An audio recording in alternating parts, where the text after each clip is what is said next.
look at that seamless entry. You want to put Meatball down on the bottom where he belongs, please? Cannoli. Thank you. Oh, and he kicked off Bex. Oh, Jesus. Go ahead, Cannoli. What happened?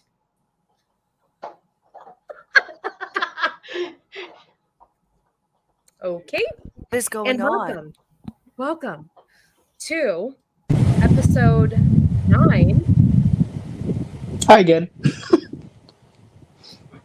Of Truly the Female Perspective with Mrs. Sassy Sasquatch, the lovely Shiro, Vex Electronica, and our resident Filipino. I appreciate you guys all stopping by to hang out with us. Like I said, episode number 9. That means we've been doing this for like over 9 months because we've missed an episode or so. And once again, I'd like to apologize for my absence from Mrs. Sassy. Have we really been doing this for 9 months? Well, if it's episode number 9, and yeah. I know. I thought about that today or the other day when I was doing the thumbnail. I was like, we've been doing this for 9 months. It can't be because that would mean we started like in January. Yeah, but it was on. Did we do multiple in a month? It was on Cannoli's channel, but I thought we started counting them. Maybe we misnumbered. I know that we were doing like every other week. I don't remember. Listen. 9 months isn't right. Okay, Cannoli, we'll figure it out and put it in the chat. Thanks for coming. All right. So before we get started, I'd like to share something, and I'd like to show my audience something that they've always been wondering. Nope.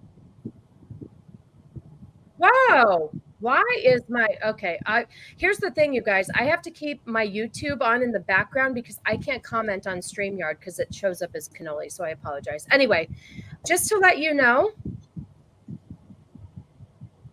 Okay, why is this Cannoli? What's going Oh my god. Picture taken with a potato. Look at how short Filipinomeatball really is. For everybody who didn't really believe us, I'm 5'6", and he's little. Look how little he is. Anyway, we do know Meatball in real life. This was at his Tiny Humans birthday party, and I was like, let's get a picture for the people so they don't think we're lying, and we really do know each other. So, of course, there's Cannoli, who has to tower over both of us at 6'5".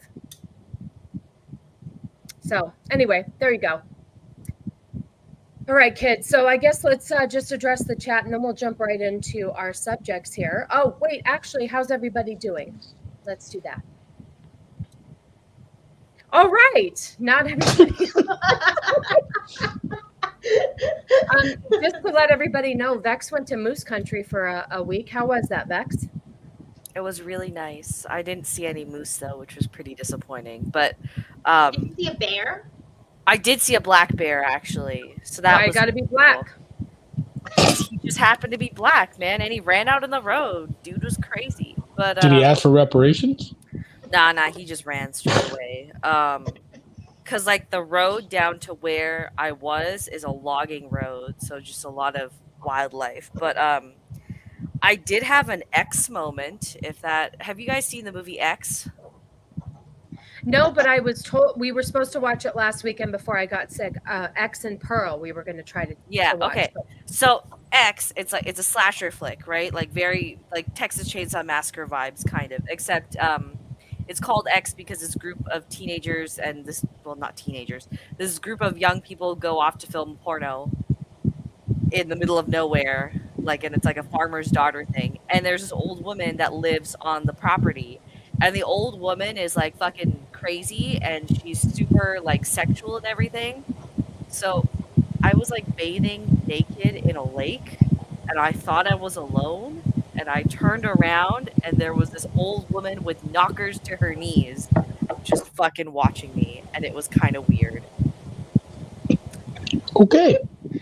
She was daydreaming about the young knockers. Yeah, maybe, I don't know. But did you ask to borrow soap? No, as soon as I turned around and saw her, I just dunked my whole self under the water. I was like, oh, I did not expect that at all. And then she just kind of lingered there for a while. Maybe she was waiting for an invite. Right. She went Now, away wait, I eventually. missed it. Were you naked in the shower? Or were you like in a bathing suit? I was naked in a lake. Because for 3 days, nobody was at this like waterfront. So I was like, fuck it. I guess I can just, literally tits to the wind. And then on the 4th day, someone just happened to be standing there. And she But- had tits to the ground. She was an old lady with tits to her knees. You guys were on the same wavelength. That's all. Like, yeah, naked in the lake, do it. How are you both doing though? Jesus Christ. Nothing compared to that. Right? Yeah. I mean, you guys saw some of what transpired this past weekend with Ego. I had to take a little bit of care of him so he could let loose a bit. Wait, what happened over the weekend? Oh, he was cooking. He was dancing. Yeah, we let him cook. Cooking. And he had a cowboy hat on. It was amazing. But really, that's it. I'm coaching up volleyball at a private school. I've never done that before. It's fun. Different, but it's fun. Noise. And Meatball's still not shaving his beard. I just got lazy. I'm telling everyone I'm growing it all the way out, but I'm just lazy to shave it. It's getting cold outside. It's okay to keep it now. Cold. It's 105 today. Yeah, it's still hot here in Arizona. I've about freaking had it. I'm over it now. I can't even put up my fall decor because it's just too hot. So, all right, well, let's say hi to the chat and then we'll start talking some shit. So Logical Spock, hello, thank you. Words of Paradise thought he was first, but he said, dang it, never mind, because Logical Spock was first. Let's see. This is a new person to the show. This is moving really slow. Or maybe I should click the button. Ashes is new here. She found us because of Nadia. So Nadia, thank you for recommending us. We appreciate you. And R2, he's doing another show, but it was nice of him to stop by. 3 months for what now? What? Who's got a fan on? Is that you, Meatball? It's Meatball, yeah. Yeah, you're windy, bro. You're windy, bro. Yeah, I thought it was okay. Thank you. I thought it was like a headset or something. I was just like, that's odd. No habla español. No habla español. All right, subtle. I'm so excited for the show. I bejeweled my vajayjay. Okay. Oh. That's an old trend right there, my friend. Kudos. Was that really a trend? Yeah, back in like 2008, 2009. Yeah. Yeah. You They'll have to be go back to the there soon. archives. for Okay, that has one. anyone tried to bedazzle their vajayjay? Oh, no, not the vajayjay. Not the Oh. The bedazzling part, yes. I've never even heard of that. I didn't even know you could do that. They actually sold vajazzling kits for a while, and it was just like, you know how like you can get those like cute little like rhinestone like patterns that you can say. It was just Like that, but for stickers. your vagina. That's it. But now, wouldn't? Oh, I guess Awkward? you'd have to do a full like Brazilian wax before you use them because that would hurt. Okay. I guess Heck so. It no, you depends just on stick the them on pattern the you end want. and just make them like bobble around like the squiggly eyes.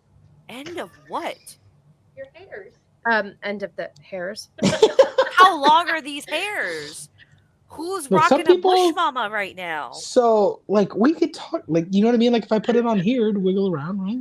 Well, that would be more like beads. I think if you had long enough hair, you'd want to put beads on versus, oh my God.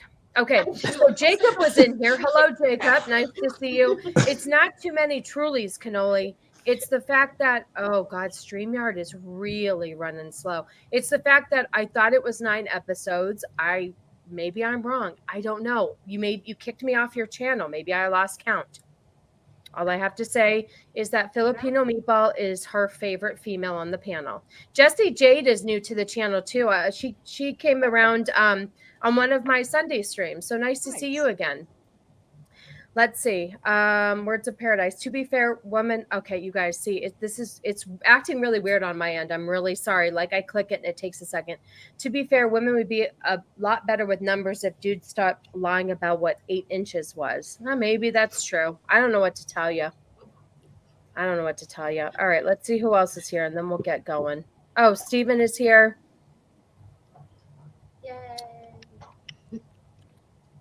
Jay is here. Hi, Jay. Yeah. How are you, buddy? I clicked on your comment. Oh, there it goes. Okay. Hunty we're wishes seeing he it. was cold. Me too. Me too. Me too. All right. Let's see. All right. Well, that's everyone so far. Oh, thank you. I do have one coming up this week because I got a lot of stuff to talk about. A lot of stuff on the Google Doc. So we'll have a good Sunday. Plus, I have to make up for missing last week. Anywho, How are you feeling, by the way? Well, I'm feeling better. So quick story. During our gaming stream last Friday, I all of a sudden decided I thought I had a fever. So I let my kid take over. I went upstairs and my temperature registered about 100 degrees before my thermometer broke. So Saturday, I felt pretty crummy, but Sunday morning, I woke up feeling decent. I'd been fever-free for 24 hours, and I was like, I have to go to the tiny human's birthday party. So I pulled myself together, and then Sunday night, I felt like shit, and Monday morning, I woke up with another fever of 101.8. And then I was pissed because I had to drag myself into work the next day because our company policy is if you call in sick the day after a holiday, you don't get paid for the holiday. Oh. I was pissed. The only saving grace is that I actually woke up Tuesday feeling better. So. Well, so that's how the Rona spreads and sickness spreads in offices. I know. And I took company policy is terrible. I took 4 COVID tests, though, by the way, because I felt really bad. I had 2 that were semi-expired. So I took those and I was like, God, I can't go to work and spread the Rona. So Cannoli was kind enough to go steal some tests from his parents. Why did you take COVID tests, though? Yeah. You know they're bogus. Right. And you took expired ones, too, which makes it even worse. I know. Listen. When you're not feeling well, you're not thinking straight. And so that's fair, okay. Okay. But Cannoli should have known better. Right. Listen, I don't know what it is, you guys. Like, I totally don't believe in the coof and the hype and everything. But here's the thing. The last 3 times I've been sick over the last couple of years, I've tested positive. And so I'm like, well, sure enough, it's gotta be this again. And it wasn't. But I don't know. I just I don't know why I tested, Vex. It was really stupid. You're absolutely right. Well, so right now, it's kind of going around again, and I'm working with the kids, and like the minute parents sort of like think they have allergies, and then it gets a little worse the next day, they're testing for it, and they're pulling their kid out of school, but then like they're trying in the lightest way to say that they have the Rona, so everybody doesn't freak out. And I'm like, I thought we were past this, guys. Just let it pass through. I know. Even if you do have it, it's like when I was at the tiny human's birthday party, one of his friends, Jamie, did you give her the link for the show, by the way? I did. Thank you. So Jamie, if you're here, hello. Anyway, she was choking and I was like, are you okay? And she's like, oh yeah, I just choked on my own saliva. She goes, but these days you start coughing and everybody thinks it's COVID. She's like, there are other things out there, aren't there? And I was like, amen. You're my new friend. Because it's true. It's really true. Hi, Cassie. How are you? Oh, gosh. Okay, so we are going to get into talking about, there's a lot of divorce going on right now. And you know what, Cannoli, I'm going to let you run the chat if you want, because I don't know what's going on my end, but every time... Oh, I'm sorry. I just got distracted by damn pussy killed my cock. What? JJ? Oh, Jacob's rooster died today by a bobcat. No. And he actually saw a bobcat kill it in front of him, like outside his window. But it just caught me off guard because that's all I chose to look at on the comment. Pussy was killed this. my cock. That's how you know it was good, at least. Yeah. Mhm. Oh, that's Oh my sucks, man. gosh. Sorry. Speaking of pussies killing the cock, so there's some divorce going on. And one of the things I was going to start off and talk about, sorry, I have to block. I was going to talk about the Joe Jonas and Sophie Turner, divorce, only because I want to talk about what everybody's thoughts are on it, only because it seems a little odd. First of all, I don't have the video to back it up right now, but the Jonas brothers were just. I'm sharing my screen. It's taking a long time. I don't know what's going on. Cannoli, did you pay the internet bill? You guys, it's legit. It's seriously just loading. Okay, so if you look at recent videos, as of like maybe 2 weeks ago, when the Jonas Brothers first started their concert, all of the wives were in the audience, and they were all just having a great time. Like, the Indian one. God, I'm so racist. What the hell's her name? Priyanka Chopra. He was crying. Danielle Jonas, I don't know what her reaction was, but Sophie Turner was like getting really excited and just like totally like, supportive and excited to be there and all that stuff. So what I don't understand is this statement right here.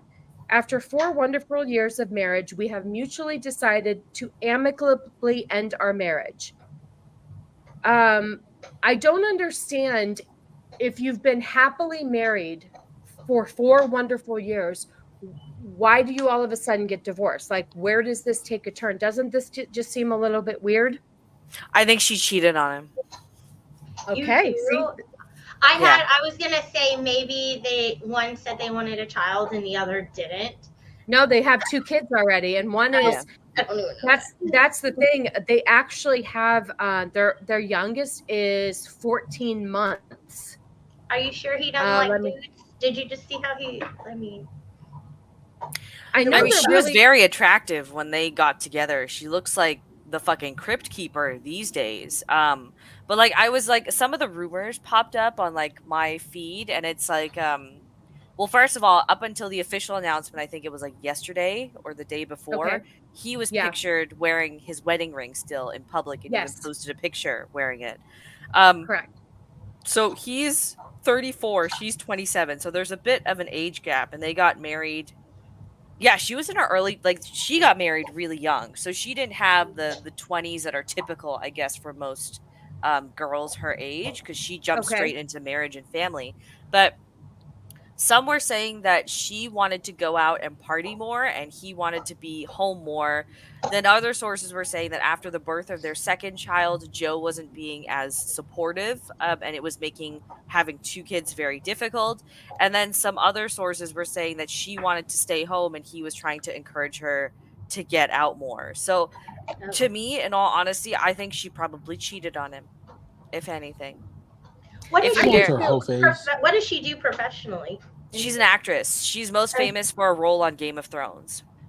Oh, that's her. Yeah. Got it. And then she was oh gosh, what's her name? Jean Grey, young Jean Grey in some of the newer X-Men movies. Mm-hmm. And then since she got married, she hasn't been in basically anything. Maybe she's not a great actress, to be fair. So I just don't understand how it's a united decision. I really do agree with Bex. There has to be something that she did, because the rumors are is that he started or he filed for divorce. And you have to remember too, say what you will about the Jonas Brothers, but weren't they the ones that wore like purity rings and all that stuff? And they're very religious and very into like, and the other ones seem to be, I mean, oh gosh, what's not Nick, not Joe, Kevin. Is it Kevin Jonas? He's the one that's been married the longest and stuff. But I know that they come from a really good family. They actually originate here in Arizona. But I just found it weird that a statement is that we've had 4 wonderful years of marriage. You don't have, it's like me and Cannoli going, you know what? We've had a really awesome run for 25 years. We're just going to split up now. That doesn't make sense to me. I don't understand. Honestly, Well, that's just the default thing that all these celebrities put out, though. Like, it's never, it's always to make it look positive so that it doesn't drudge up more drama. But either way, if you're a celebrity getting a divorce, it drudges up drama. So It's Right. stupid in my opinion. But here's the thing, though, you guys are missing. Apparently, getting divorced is kind of cool. yeah, if you're an under 30s woman, apparently, yes. Right. So let's get to this comment really quick here. Or this just came out. I think I have it loaded. With Instagram, it's really difficult because you can't pause the video. You have to wait for it to run through, That's and then fine. you have to start it again. So I believe I have it at the beginning. So Emily Radikowski is sharing why she finds it chic to be divorced by the age of 30 amid all of the celebrity breakups. She opens up about embarking on a new chapter in her personal life nearly 1 year after her divorce. And She has a young son, by the way. She got divorced not long after she had her first kid. That is what I think it sounds like here, because they have been split up. First of all, can I just say something about the context of this video? Nobody wakes up looking that good, and if you do, you should be killed. Second of all, honestly, she probably just got done boning someone because, you got to live that free life now. Exactly. And she is naked in bed. So like, who gets up and sprawls over in this? Oh, it's the tiny human. Hi. She's so cute. Speaking of which, and I really wish I would have pulled this up because there's a lot of talk about it, but I didn't understand. Hey, Hypnotic, how are you? Thanks for dropping by. There's a whole lot of thing about Jake Paul and his girlfriend and talking about needing dick and stuff. I gotta dive into that because there's some really weird shit going on right now where women are just slapping their gums and making themselves look really terrible. Even Candace Owens was talking about it, but I didn't have a chance to really dive into that. But there's some weird shit going on there. Anyway, she conveniently just wakes up and she decides that she wants to talk about being divorced at 30 and how it's cool. So let me know if you can hear this. I don't know if I can control the volume on this, but here we go. So it seems that a lot of ladies are getting divorced before they turn 30. And as someone who got married at 26, has been separated for a little over a year, 32, I have to tell you, I don't think there's anything better. If being in your 20s is the trenches, there is nothing better than being in your 30s, still being hot, maybe having a little bit of your own money, figuring out what you want to do with your life, everything, and having tried that married fantasy and realizing that it's maybe not all it's cracked up to be, and then you've got your whole life still ahead of you.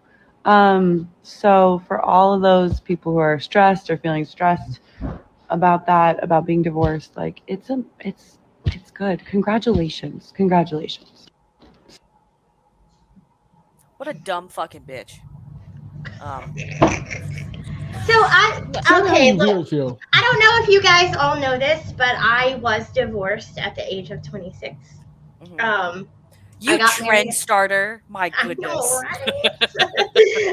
Hold on. Can we pause this real quick? Just a moment. This is very important. Just a moment. Oh my God. That these seems comments. disrespectful to Maria I can't say her last name. But Maria she's way hot. Menounos. Yeah, But she's what way I'd like to hotter than say- Emily. What I'd like to say is the hoops. I brought the hoops for you, Nas. You were very clear on the YouTube community page that you would only join if I was wearing hoops. I could not rally up the other troops because you know what? It's, Vex is wearing headphones and I forgot to tell them. I forgot Yeah, I to tell didn't know Sheila. hoops were supposed to be a thing. I didn't either. I can throw on hoops real I quick can right too, now. yeah. Well, the thing is that there's a stipulation with Nas. He won't tune in to anything that I do unless I'm wearing sassy hoops. And I guess Vex is going to get her hoops Yeah, too. I'm here still. Oh, Wait, is hey, he paying for this? Yeah. Right? I silently. know, we need to charge. I mean, like, on if the he's TikTok not paying Live. it, if he's not doing like a super chat thing or paying for an OnlyFans, I don't know if demanding anything. You know results what? in anything. I can't pull up any comments on my end. So you're going to have to do it. I was going to say hi to my friend silently lurking here, but nothing is showing up on my screen. Is it showing up on anybody else's? I can see it in the Shows up on StreamYard mine. chat. Yeah. Like, no, in I the can see chat, it. but do you see it on our screen? Yes. There's a comment right now or no? Right now, no. Okay. All right. I'm going to let Cannoli pull up ones that he thinks are good to talk about. Anyway, Nas, thank you for stopping by. I'm not stopping by. You're staying the whole time because I'm wearing hoops. And Vex is putting on hers. Anyway, and Shiro's going to get hers too.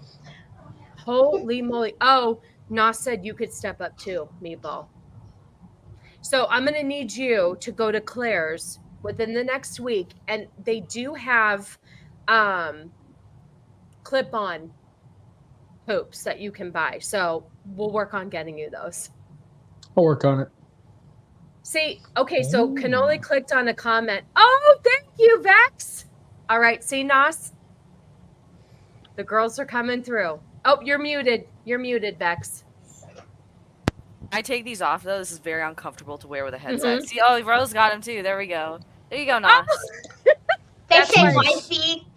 HR has showed up in the freaking That's why I was not podcast. going to tell Vex because I know that they're very hard to wear when you have headphones on. I'm just going to read comments, you guys, on the side. I'm not going to pull them up because even Cannoli just tried to. So Shield Wall of Dragons, thank you for stopping by. I haven't seen you in a while. She is living in the world. Okay, hold on. Okay, Cannoli's trying again. I see You it. guys- She's living in the world where the women almost always come out on top in a divorce. If that was not the case, 80% of divorces would not be initiated by women. To be Hold, fair, please. Oh, go ahead. I'll have to tell you Okay. something about women. Go ahead. Okay, she married an entrepreneur or something like that and divorced him, but she already had quite a bit of wealth from her modeling career, and she has that like who some she is? fashion. She was a model? Yeah, she's a model. What's She she was- model?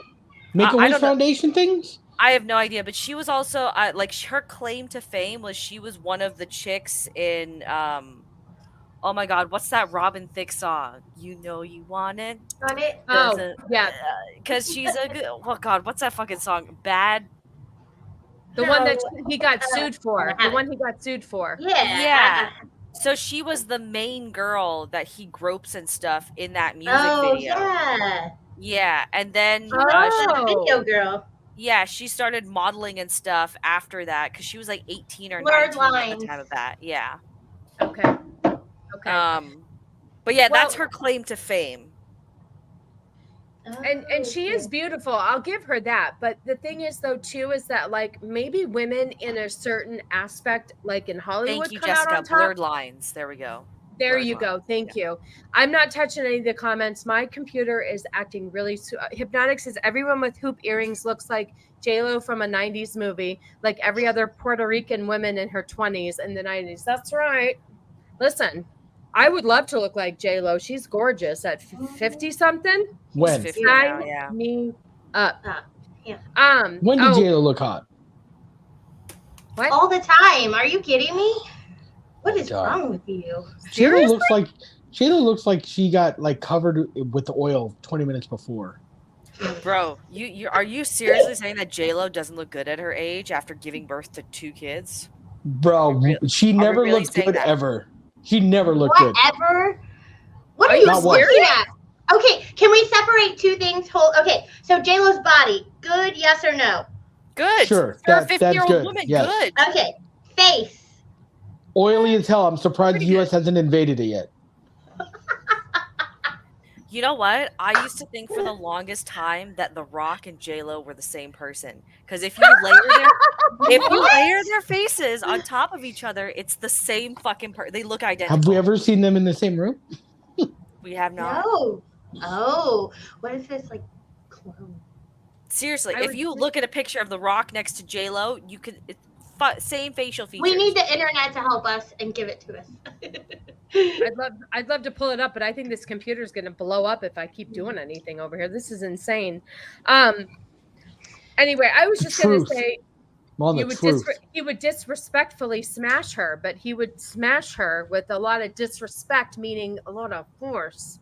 Meatball. I'm very surprised that you don't think. Hold on. Okay. Did you see that movie that JLo did like 3 years ago where she actually gets naked and you see her like getting groped to shit by like a 20-year-old dude? It's a fucking terrible. It's a horrible movie. Like she was clearly. Is it the stripper movie? No, it wasn't. It was after that. It was literally a direct to streaming service movie. It's really shitty. She's like a recently divorced housewife, and the kid next, like this old guy next door, his nephew comes over. The nephew's like 19. They get into a sexual relationship, and it's the first time she does almost full frontal in a movie ever. And you see him full on like groping her like her bare tits, her bare ass. Everything is there. Everything is there. Lucky 19-year-old. And you're like, man, that's a woman that had 2 fucking kids right there. 2 fucking kids. And you're telling me that ain't it? Look, if you're talking neck down, sure, you could do neck down, and I won't argue with you on it. But her face is fucking jacked from day one. From day one. She has never been hot in anything. Oh, Lord. What do you got against Puerto Ricans? Hey, everybody talks about that one green dress that got Googled when she went to the Grammys or whatever. Ain't no one was looking at her face. Not a single person. Not a single person was talking about her face. I liked her hair. That's not her face. She could turn around and it'd be just the same. Subtle Deviancy says he can't sleep with Puerto Ricans because he can't afford the paternity test. Oh my gosh. Oh my gosh. So I was divorced in my like early 20s, and I will tell you, I'm gonna kind of straddle both stories that we talked about. Like, it was good until it wasn't, right? So I think we had a pretty good marriage for being so young. I was 19, he was 21, so there was a lot of like drinking and going out, all that stuff. Right. And it was good for what it was.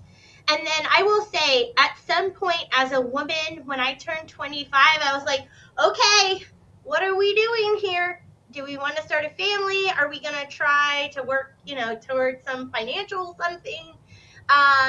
And when he decided, like, I just want to play World of Warcraft and drink, I was like, well, okay, I guess I'm going to be out now. Oh, I see what you're saying. Okay, so I get it. You grow so much in those younger years that if your partner that you decide to get married with, if you guys don't talk about that and understand that that's going to happen, it's so easy just to walk away. You know what I mean? Like. Well, I think it was easy too, and I totally understand what you're saying. However, oh my God. Oh, there we go. I'm telling you guys, something is really wrong with my screen. It is super, super, I hope everything's running on the other end. But the thing is though, is like, I just find it strange how you get together and you're able to start a family and you want to do all that stuff. And then one day, like, I understand where you're coming from for sure. You guys were young. You decided, okay, is this what we want? Do we want the same things moving forward? I totally respect what you did and the decision you made. 110%. Yours makes complete sense.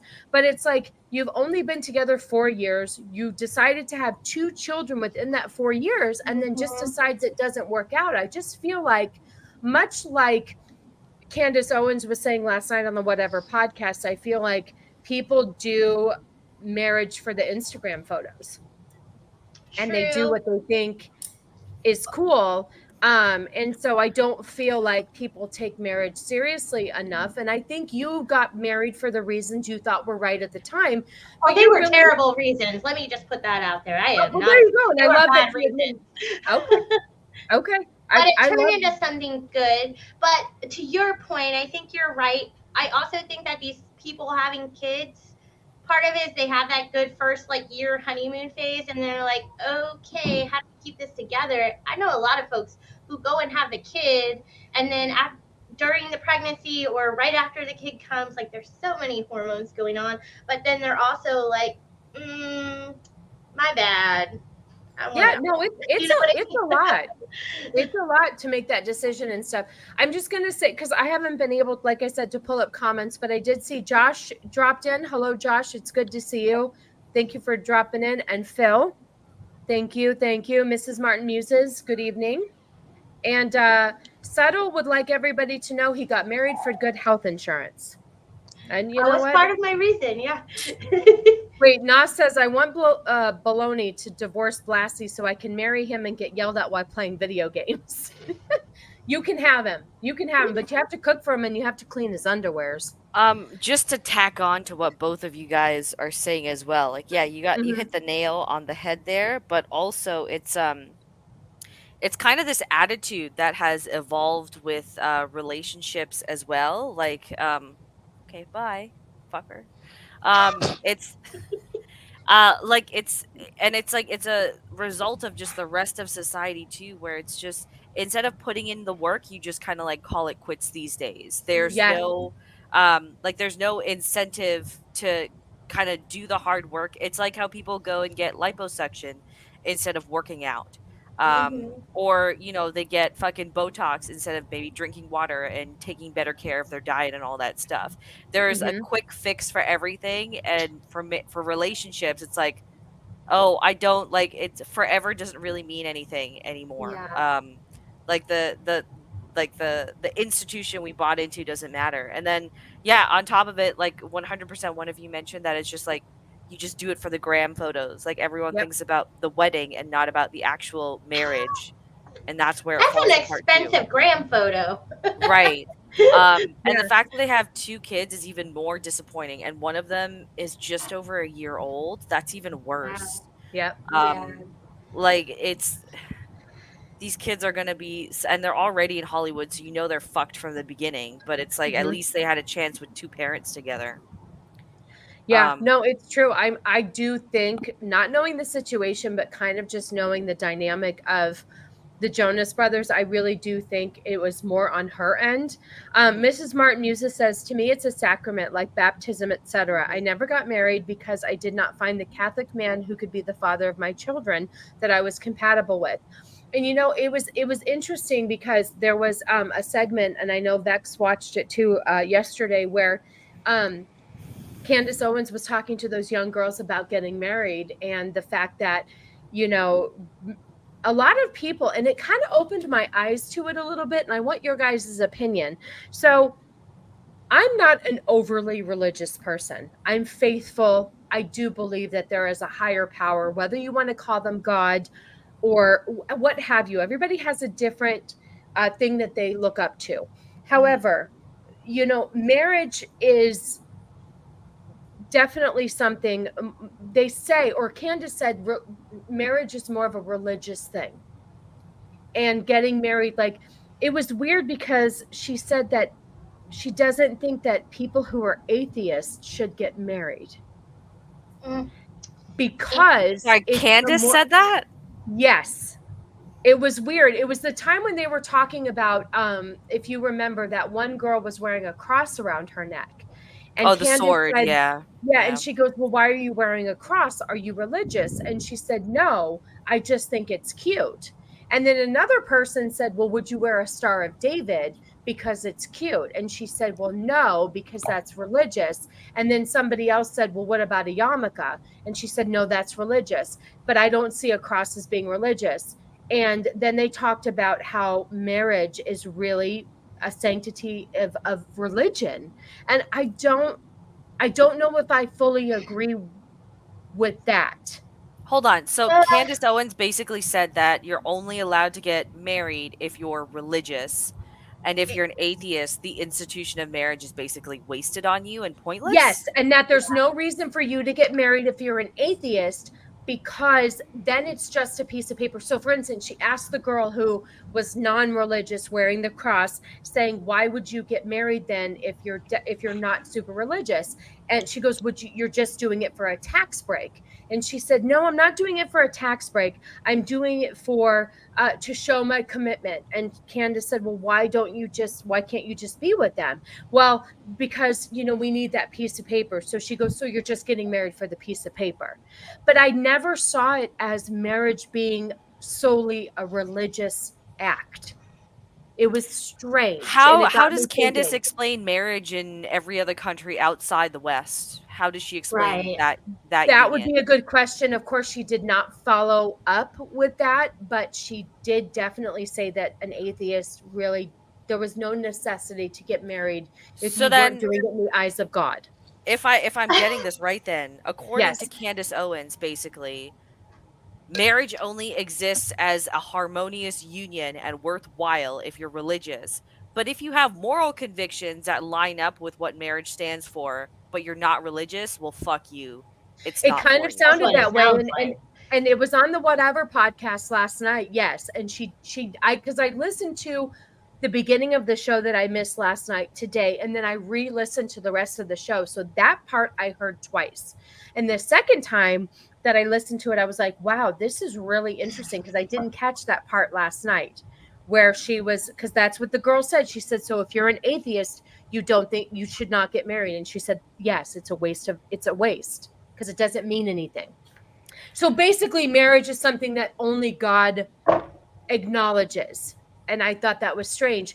Granted, I did get married in a Catholic church. I'm not Catholic. I did it for other people, like most people do. However, I never saw getting married as something as being religious. Apparently, she does. Candace is the type that now I have what I want. Everyone needs to do what I did.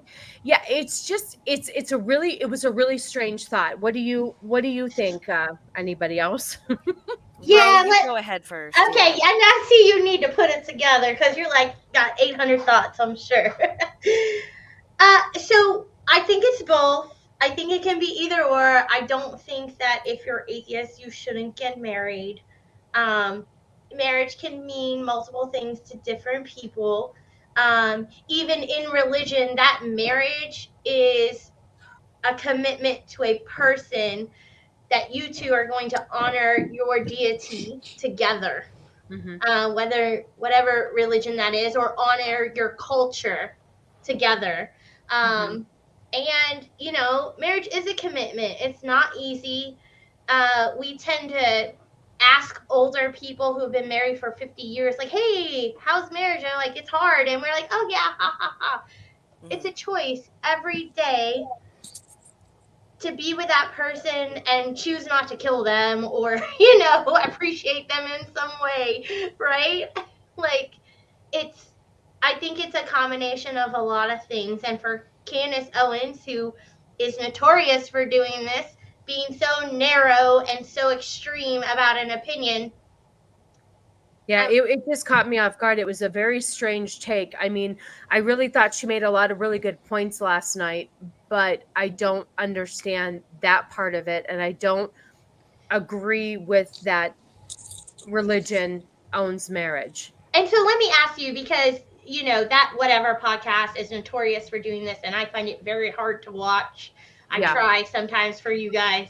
But It's might turn my brain off, like, watching, because I don't I think haven't about watched it it when in I a watch while. it. Yeah. I haven't watched it in a while because sometimes it's too much. So it's been several weeks, but when I saw she was on, I'm like, this has got to be very interesting. So I agree with you. It's a lot. That's the thing, though. She's used to debating and combative debating and being able to articulate her viewpoint very quickly and straightforward, where I don't watch it, but I'm assuming these girls had to really think through some of their answers and weren't used to responding to someone who's gonna keep coming at them. I think she's a chihuahua, so Yeah.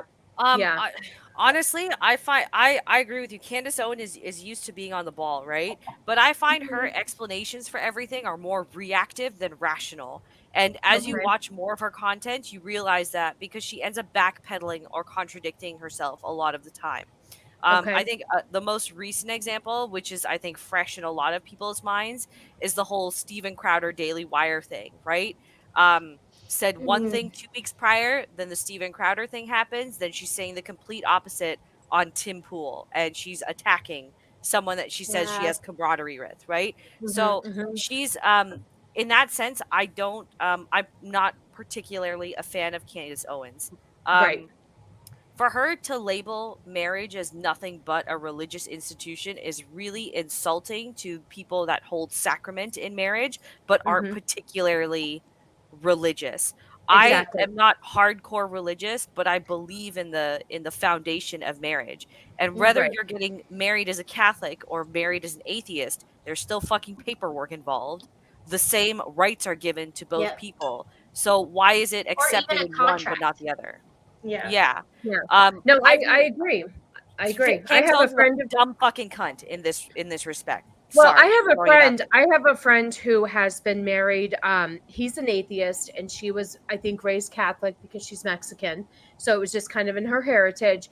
And they have been married for. They got married on Halloween, which is exactly up their alley, and they have been married longer than Cannoli and I. So over 20 years, and he's an atheist. So My husband is an atheist. He's white. He's an atheist. I'm more religious than he is, but we still got married by a reverend and everything. Yeah, it's just, I think it's just silly. I think it's silly. Meatball, do you have any comments on this? I mean, to me, marriage is marriage. The reason I got married was for tax purposes. Straight up. Like, Yep. for money merging purposes, that's the reason. Like, if that wasn't a thing, if that was never really a thing, I would not be married. You know what I mean? Like, it's just anything. Let me ask you, when after you and the missus got married, I won't say her name, much like Cannoli and I, did anything change? not really. Except for merging your bank accounts and Yeah. maybe a tax She got rate. on. She got on my Nothing changed for Gucci us either. insurance. That's about it. But that's what I'm saying. Like, nothing changed for Cannoli and I. It Yeah. didn't change how we felt about it. It didn't change our commitment. It didn't be like, oh my God, now we're legally. What are you laughing at? Oh, Nas, Satan. Oh God. You guys, I'm having a really okay. So if anybody wants to read comments, I cannot really see what's up there. So if anybody thinks that there's a good comment to read, please jump in because my Gotcha. computer is Okay. acting really, really dumb.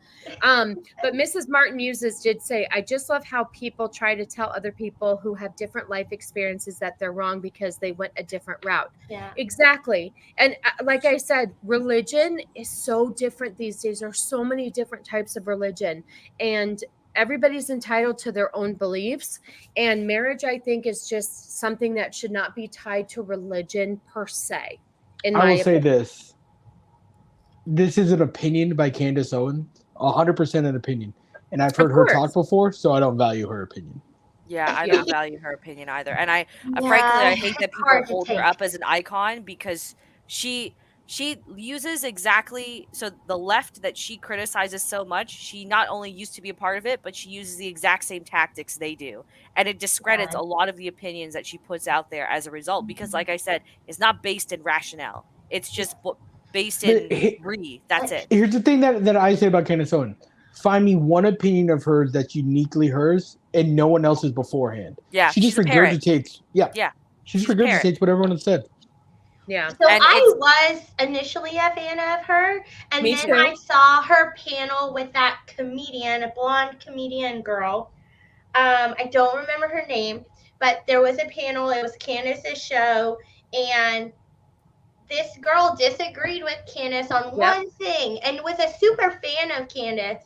And Candace went in on her. The girl had to get up from the panel and leave. Like, I think she I know was which one. like, It was I'm a not singer doing or this. remember something, that. right? I remember that. She's a Yeah. comedian, I think. Yeah. Okay, but blonde, younger, like Blonde. very pretty girl. Yes. I remember Yeah. that. Mhm. Her career actually basically got ruined by that because Candace Yeah. Owens took information that she gave her behind the scenes because she was being harassed by someone for years, and so she opened up to Candace about it, and then Candace used that information to make money on her own show, and then basically gaslit this woman into thinking that she was crazy for that she even mentioned that to Candace at all. Yeah. She's a grifter through and through. She's not a unique or genuine person whatsoever. If you even just look into, like, she intentionally married a millionaire or billionaire son, right? 6 months into the relationship, immediately started popping out kids. She knows the fucking grift. She knows that she's secure for life if she gets that down. Yeah, she said today that they've been married for, what is it, 3 or 4 years, and that she's been pregnant for 3 years straight, basically. And they've only been married for 4 or something. Yeah, and she still wants to have more kids.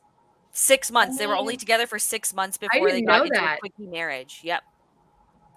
I mean, I'm not gonna knock her for having kids and stuff, but it sounds sus. I don't know. It sounds sus. That's what I mean. Yeah. She is sus. I like Mrs. Martin Muse's comment. I have no problem now marrying an atheist, Protestant, whatever, because children to me are what makes the same religion important. You know what's interesting though too is like, so when my daughter was born, like, okay, so Cannoli was raised Catholic, I was raised Christian, but we didn't really we don't go to church. Not that there's anything wrong with it. My in-laws go to church, every week and stuff. I was raised going to church. So was Cannoli. There's nothing against it, but we just didn't talk about all that stuff. And my daughter came out the gate just loving Jesus. She always talked about Jesus. She was obsessed with the crosses. She has crosses in her room. Like when she was little, it was just cute. Like people, it's almost like what Mrs. Martin Muse said, like, it's almost like she brought religion to us again, because she was all about, it's just interesting what kids can do. But I don't think that basing a marriage around, okay, so we're religious, so we should get married. I just never thought of that aspect. It was very strange to me. She also says Candace is the definition of clickbait, and so is Crowder. Yeah. They all are, basically. They are, yeah. Yeah. Yeah. They are. And I'm starting to see that more. I'm starting to pay more attention to people not being so genuine anymore and just talking about what they really feel like because they just want people to click. And I don't want people to click because I want people to click because they care about what I have to say. And I don't care if I have a smaller audience because of it. I'll get there. But even if I have, a couple hundred people, following me because they feel the same way I do. Because of this panel, I'm barred from receiving sacrament. Well, Subtle, you know what? Join the club. Join the club. It's okay. It's okay. So anyway, it's just interesting because we're all married here on the panel. And I think that we've all been married for, long enough to be successful in it. And I think, there's Janice. Sup, boners? How are you? I would pull up your comment, but my computer is acting really strange. So if I don't pull your comment up, it has nothing to do with not liking any of you. So here's another thing we're going to talk about. Being 30 and not having any children is now the cool thing to do. It's not cool. It kind of sucks, but okay. This is why I want, Shiro has not seen this. Vex has. So I want your blind reaction to this, Shiro. Here's the point. Some of the people who saw this on the whatever podcast last night thought she was talking about how she wishes she had that life.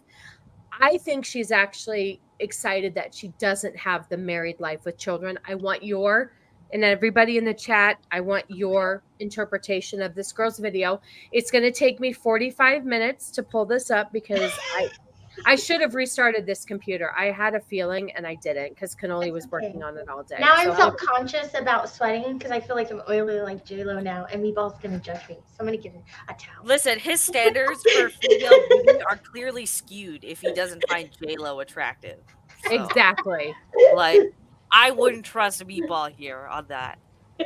J-Lo does, if we're talking a headless J-Lo, sure, she's a 9.5. But if we're talking face included, 4.5 maybe. You're crazy, man. Hold on, you guys. Her body is like an 11. That might drop her down to a 7 or an 8. Look, Teresa I'm not into necrophilia, so I'm into the whole face and body thing, not just a body. Teresa has a good point, though. She said now that Twitter is monetized, it's gotten even worse, 100%. And I had a fucking meltdown last weekend over everything that was going on Twitter because the veil was lifted. And now I see that a lot of people in this chat and on this channel used to idolize are fucking frauds. And they actually don't have a moral compass whatsoever. They will do whatever they want for clicks. And on top of that, I'm pretty Yeah. sure they wouldn't believe or do some of the things they do if there weren't a fucking writer strike going on right now. Would you call them shills? No, I would not call them shills. I would just call them immoral incumbents. There you go. Wow. That's What's what I a would shill? label most of them as now. That hurt more. I'm really struggling, you guys here. I'm really sorry. I don't know what's going on with my computer, but I'm really now. What If was Cannoli doing on this computer today? Was he downloading a ton of porn or something? Right. Yes. Like, what is happening? so let me Your ask you. history, bro. Okay, now it's showing. Hold on. If I was to close out, would the show keep going? I think so. I don't know. All right. Well, she pulled up, so here we go. Mrs. I think this Martin, is the only other video though that we have, right? No, I wanted to play that Dylan Mulvaney one where she needs a Oh, dick in say her names, mouth. Josh. Say names. Basically, everyone or almost everyone associated with Geeks and Gamers and Nerd Erotic. What? Did I miss Come something? at me, bro. Come at me, bro. I'm She's sick of people. she's throwing the flame Yeah. out there. You know what? People are fucking scared to call them out because they've been known to send their fans to go and destroy other channels. But I'm fucking saying it. All right. Sorry, Mrs. There is a Cannoli. handful that I we feel do. like we need to get support. into this. What's going on? Yeah. No, again, that's what I mean. Most of them. There's still a lot of people that I feel Not are all. genuine. Not all. Yeah, there's still a fair amount I feel are genuine, but I think the big talking heads associated with both of those groups, they're basically frauds. Yikes. And did you just recently come to that conclusion because of something that happened? Yes. Yes. And I had a meltdown over it, and Cannoli can confirm that it was all I talked about in our group chat for like 3 days. And then I disappeared for a week. She vomited everything and then went to Moose Country. Josh says Pretty I've had much. some issues with them for a little while. Yeah. And Mrs. And you know what the Martin weird thing is like nobody, like everybody, like there's several kind of groups that I'm a part of. And it seems like for all of them, people are just scared to call them out. And it's just like, if people are aligning what kind of content you make and what your beliefs are with this group, wouldn't you want to be able to say like, hey man, that's a bit of a weird opinion. You might want to like, can we have a discussion about this? Right. But nobody wants to do that because everyone is scared about what it's going to do to their brand, which rightfully so, if you're growing, I can understand, right? Okay. Here's the thing. Go ahead. I'm sorry. No, go ahead. No, I wanted to say, just to kind of let you guys know what Vex is talking about, there was a game called Starfield that was released early over the weekend. And it's a game that everybody was excited about. And there is a very small, minute part in the beginning of the game where you have to build your character. And when you build your character, you have to choose your pronouns. Now, here's the thing. You know how I feel about pronouns. I think they're ridiculous and I don't think they belong in video games. I've just about had it. However, I want to say that I don't think that it was enough to get upset about because it was such a minute part of the game that when I watched Cannoli start this part and choose his pronouns and create his character and then move on, I was very surprised that everybody got so upset over that when there were other games like Hogwarts Legacy and what is that other one? Something Gate? Baldur's Gate 3. Okay. You can have like sex with animals in that one, and Hogwarts Legacy made you choose pronouns. So here's the thing. It's just interesting that there was a lot of outrage around this game when in actuality, it takes you 15 to 20 hours to get to actual gameplay, which to me would be the thing that I was most upset about, that I would have to have 20 hours to get. So I'm watching Cannoli play this game and I'm like, this looks really fucking lame. And this is coming from somebody who doesn't know anything about video games. So I guess what I'm trying to say is to each their own. Everybody deserves to have an opinion. I didn't understand the upset surrounding this part when there are other games I feel have done much worse. That's all I have to say. Well, okay, so question, because I'm not a video game either, but Ego sort of explained some of this to me. And on that game, can't you be like something that's not human as well? Yeah. So And like, who the fuck cares? Just to clarify too to what you said, it's not that you choose your pronouns. If you choose a girl body, it defaults you to she, her. If you pick a male body, it defaults you to he, him. You wouldn't notice that there was a they, them option unless you were looking for it. Right. And that's what I'm saying. It's just, it's a really hard, it's a far reach in my opinion, because yes, I agree with Steven. It's just a word. However, I just am exhausted with everybody's pronouns having to be everywhere. It's exhausting. Gina Carano got her ass handed to her because her pronouns weren't in her Twitter profile. It's like, who gives a fuck? It's who cares? Who cares what your pronouns are? I'd like to point out that the massive hypocrisy that there is in this. It's okay, you wouldn't notice that there were a they them option unless you went looking for it, A. And B, you had no problem with it in Baldur's Gate 3 just several weeks earlier. You had no problem with the fact that Hogwarts Legacy defaulted you to they them pronouns because that was the developer's way of giving a middle finger to J.K. Rowling. Exactly. Why is Starfield the exception now? And my working theory is because of the SAG-AFTRA strike, they have zero news to go on, which means that their clicks are down, their content is down, they're not making nearly as much money as they were just several weeks ago. So what's the easy thing to do? Hop on what is arguably the biggest release of the year and make a conniption about it. And look what happened. Dan Vass got fucking monetized on Twitter off of that. Yeah. Wow. Okay. Look at how many there followers was a lot. Yeah, look at all the followers that they gained because of that. And I'd like to point out that half of the figures that we idolize that were hopping on this bandwagon hadn't watched gameplay, hadn't even touched the game. They were just going off 2 fucking clips that were circulating on Twitter that were both from heel versus babyface. And I did not make this opinion of mine until I saw Cannoli actually doing it, because he's like, okay, I'm ready to make my person now. And I was like, okay, I want to see firsthand what happens when you make your person. And so I'm watching him make his person, and I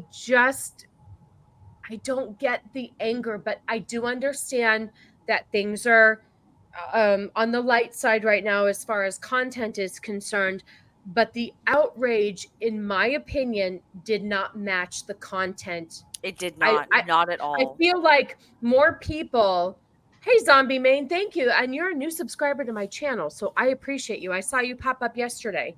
I'd like to point out, because Josh makes a point there, like, let's talk about Gary praising the hell out of Black Panther and openly discussing how he would like to see Shuri come back and become Black Panther, only to freak out when it happens. I'd also like to point out that several of the people that started this pronoun campaign on Starfield decided to gaslight their entire Twitter audience less than 24 hours by telling them to chill the fuck out about pronouns. Just like to point that out. Yeah, it just, you've got to stay consistent. You've got to stay consistent to what your views are. And like I said, yes, outrage does get clicks, and I do agree with that, but you have to also stand by your stance. Like I said. But do you though? Because it works. So it does. When a lie works, when something's working, a lot human beings, a lot of them, us, go and do that. You know what I mean? Like, money's involved, followers and that's involved, what I'm saying. currency, like.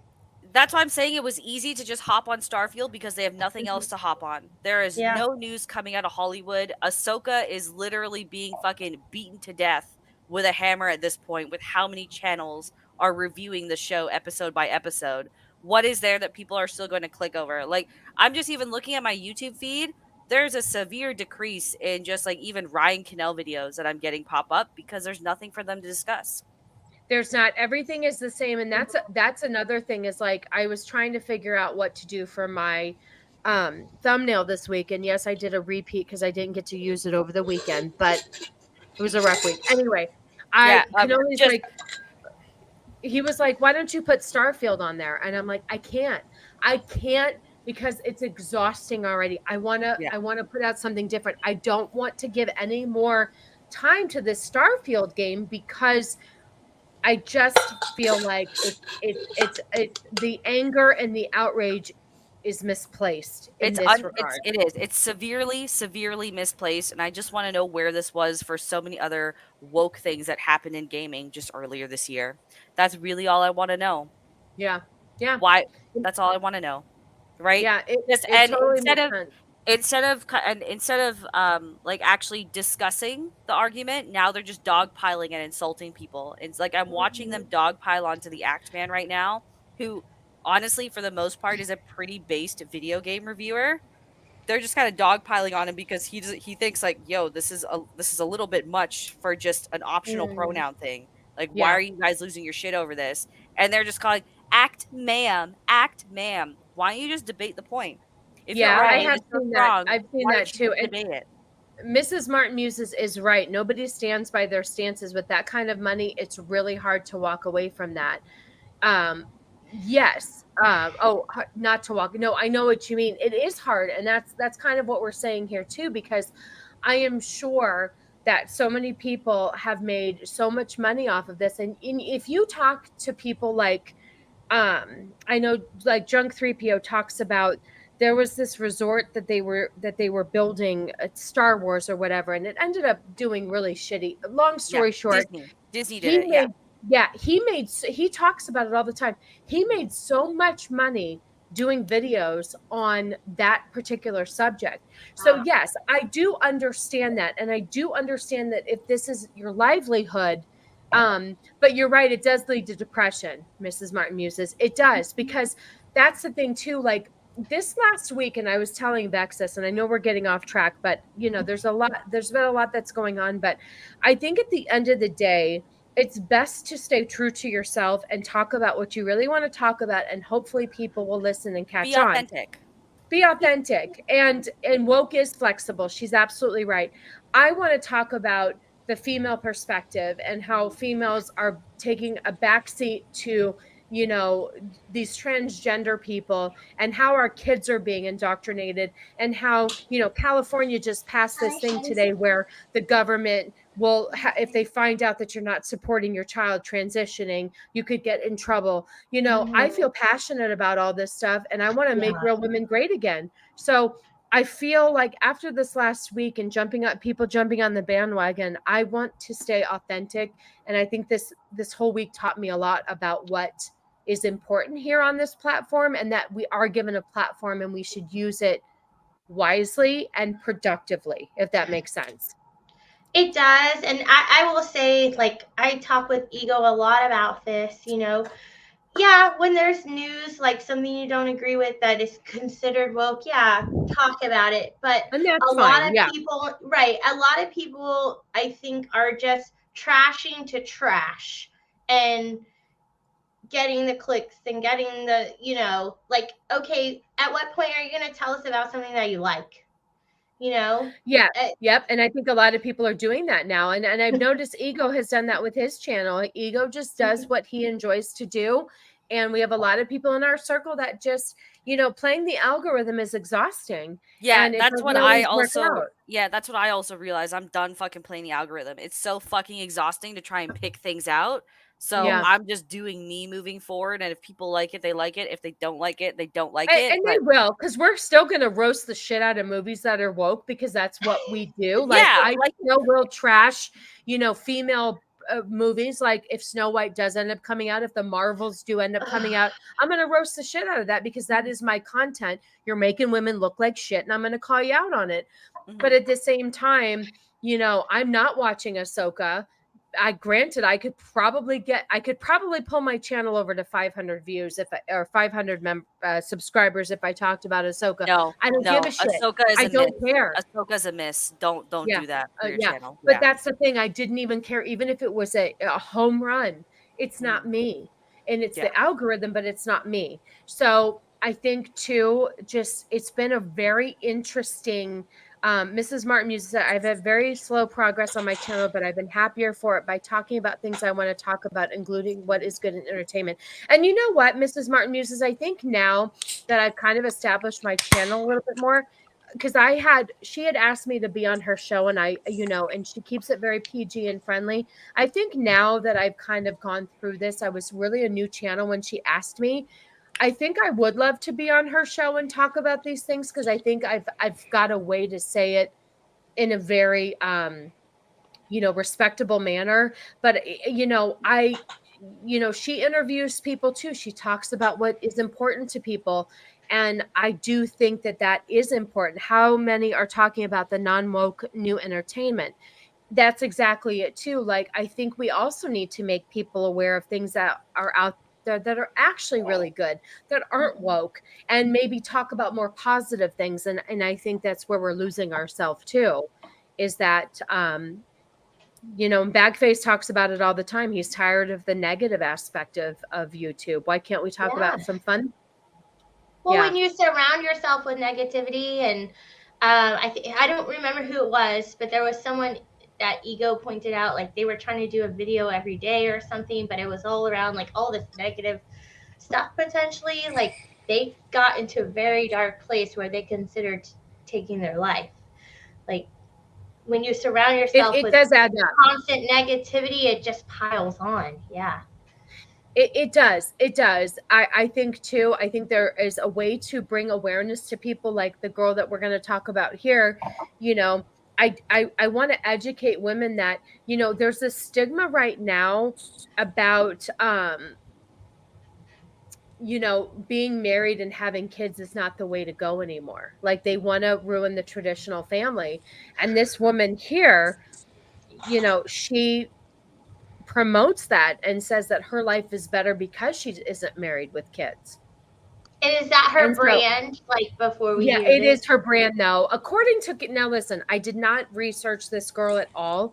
However, according to Candace Owens, because that was kind of the backlash that she was getting on the show, she did say that she's looked into this girl, and this is this girl's brand. Just talking about not having children, being 30, almost 30. But let's play this, and we'll talk about what she has to do. But that's just kind of what was going on with YouTube this week, and I kind of felt like we wanted to talk about just how YouTube can be a really toxic place, but it also can be a fun place where we can get together with our friends and talk about weird shit, like women who don't want to get married and they're almost 30. So let me see if I can play this. I hope it plays well. Like I said, I'm really struggling on this computer. It's 10:45 a.m. on a Saturday. I'm 29 and single, and I don't have kids yet. Here's what your Saturday morning looks like when you're single at 29 and you don't have a kid running around the house. I didn't rise from my bed until 10:15. Every time I thought, I should probably get up and do something. I thought, why? Nobody's making me. I'm not missing out on anything. I went to Beyonce last night, and I didn't get home until 1 a.m. And I danced and drank my little heart out, and I didn't pay a babysitter to watch my kids as I did that. And I woke up a tad hungover this morning, which is probably why I was in bed for so long. And I was just scrolling on my phone, and I saw a picture of shakshuka, and I thought, it sounds really good. Maybe I'm going to learn how to make shakshuka today, because I have no plans, and I don't have kids, and I don't have a husband, and I don't have errands to run. I can go to the grocery store and learn how to make shakshuka. So that's on my agenda today. Also on my agenda, probably a rewatch of some Real Housewives of New York. I'm also doing a rewatch of Normal People on Hulu, which is really spicy and I highly recommend. Weirdly, I'm into this documentary on Netflix about blue zone countries. So I've got a pretty stacked day. Anyway, I say all this to say, whenever I'm hard on myself about why I'm not married and I don't have kids and I should be further along at 29, almost 30, I wouldn't want to do anything else this Saturday. And I know that you can do all these things when you have kids and you're married, and I understand, but the effortlessness and ease of my life, just kind of focusing on myself and the shakshuka I want to make or the Beyonce concert I want to go to, really pays off when I'm hard on myself for not being where society tells me I should be in life. Okay. Bro, she is so fucking boring. Jesus Christ. All right. Let me just. Can you imagine her Tinder profile just being like, I don't do shit because I'm fucking dumb, and I just do trendy for whatever happens around me. All right. I just do what I want. Let me just say this, coming from the female on the panel who actually has a child. You can do all of those things with a child. You don't have to pay a babysitter because you have your in-laws down the street who will watch your children. You can sleep in till 10:15 if you want to, because your kid can stay the night at the grandparents' house. So I don't understand her point. I think that she is trying to make herself feel better, and having kids does not change anything. I don't know. That's my opinion. Ladies? So sorry, Sharpie. Hi, Sharpie. He asked what the hell shakshuka is, and it is a maghrabi. So it's a northwest African dish of eggs poached in a sauce of tomatoes, olive oil, peppers, onion, garlic, and commonly spiced with cumin, paprika, and cayenne pepper. Oh, that kind of sounds yummy, except the peppers. But I You- appreciate it because I was going to Google You would that be too. you'd be more familiar with it. It's Eggs in Hell, if you've ever seen that. Yeah, like No. No. it's delicious. You make a really thin pasta sauce, like a tomato based pasta sauce, and then you thin it out, and then you add peppers into it, and then you throw eggs into it, and it cooks the eggs. It's a breakfast, dude. Yeah, there's a Jew, like an Israeli equivalent too, that's almost the same thing. Sorry, what did you ask? Like, what our Well, I opinions just are? asked what is your impression of her, and is she trying to convince her? I know I heard garlic too. Mrs. Martin uses. That's all I love. I'm gonna let Vex go first on this one. I was gonna let you go first, Ro. Oh. Woo! Okay. So me being single in my 30s with no children, was it fun that I had no true responsibilities? I was making money, and on my weekends I had my time, of course. But in the background, did I really want a husband and a kid at that age? Yes. I was dating to find someone to have that family with, because I don't know what it feels like yet, but I can imagine how good it feels to have a child and how fulfilling it can be, no matter the chaos and all that stuff. Like, that's something I wanted at that age. And I think once you get to like 32, 35, you're like, what the fuck is happening here? Where are all the people to settle down with? And now I'm 40 and trying to have a kid, and it's like, I wish I could have done this younger. So I think Ego said it. Even though she has all this free time and stuff, and she's filling it, is she really fulfilled? Is she really happy with what she's doing? Yep, yeah. You're right. Yep. So, because that's exactly how I was. I was doing all this fun stuff, but I wasn't fulfilled. You felt like you were still missing something. Yeah, absolutely. Yeah. So yeah, Candace Owen gave the context of, this is her brand, but whatever. I'll take everything you say with a grain of salt, of heavy, a fucking pound of salt. To me, this just it's like when you get really down and you talk to yourself in the mirror, and that's what this sounded like to me. Yeah. It's like, I need a reason to feel good about today because I don't have a husband, I'm nowhere close to it, don't even have a boyfriend, and I don't have any children, and I'm reaching the end of my childbearing years. So I'm going to just hey, these are the reasons I have to be happy today. But she did it in a really pretentious manner, which didn't that infliction. And put it on the internet. Yeah, and then she also just a little bit, she kind of talks down to people that do have children, even though, again, you can see the intent is more jealousy than putting the onus on people that have children, right? Yeah, I don't know. It is a trend though, where it's like somehow we've convinced women, and it's similar to that Emily Ratajkowski video that we saw earlier, where it's okay to kind of ditch tradition, even though it's kind of hardwired into us to want to settle down and have children. And then by the time you realize that, unfortunately for women, there is a clock attached to it, unlike men. There absolutely is, yeah. So it's really weird that we've normalized this kind of behavior. And let's be honest. What? Okay, you stayed up late and went to see Beyonce and you got really drunk. Is that really a memory you're going to be looking at fondly in 40 years, 30 years? And guess Because I what? do. When you turn 35, that's even worse of a hangover. You're not gonna be able to move the whole fucking day. Right. And I'm just thinking like 29, like once you hit 30, it's like hangovers don't last like a day. Like you're hungover for like 2, 3 days afterwards. Yeah, So it's a if this is struggle. what you're looking forward to, you're like literally your 30s are going to be fucking miserable. And Let me she looked horrible as well. Like I don't even care that she had bags under her eyes. She looked like a fucking mess. She looked like there was no soul in her whatsoever. She looked fucking miserable for someone that was praising, like claiming that she was living the life. She Well, looks tired. Mrs. Martin Muses brought up a really interesting comment. She says, and let's be honest, unmarried people are kind of treated like crap. It's not that anyone has I don't know, Who maybe my treats them context like is crap? wrong. Yeah, but nobody has an issue with unmarried people. Like if there were a married person fucking pulling this pretentious shit as well, we'd be harping on them as well, right? Right. Yeah. But I think it's like I swear to God, it's single people hating on single people. Huh? Married people do not give a rat's ass if you're single or married.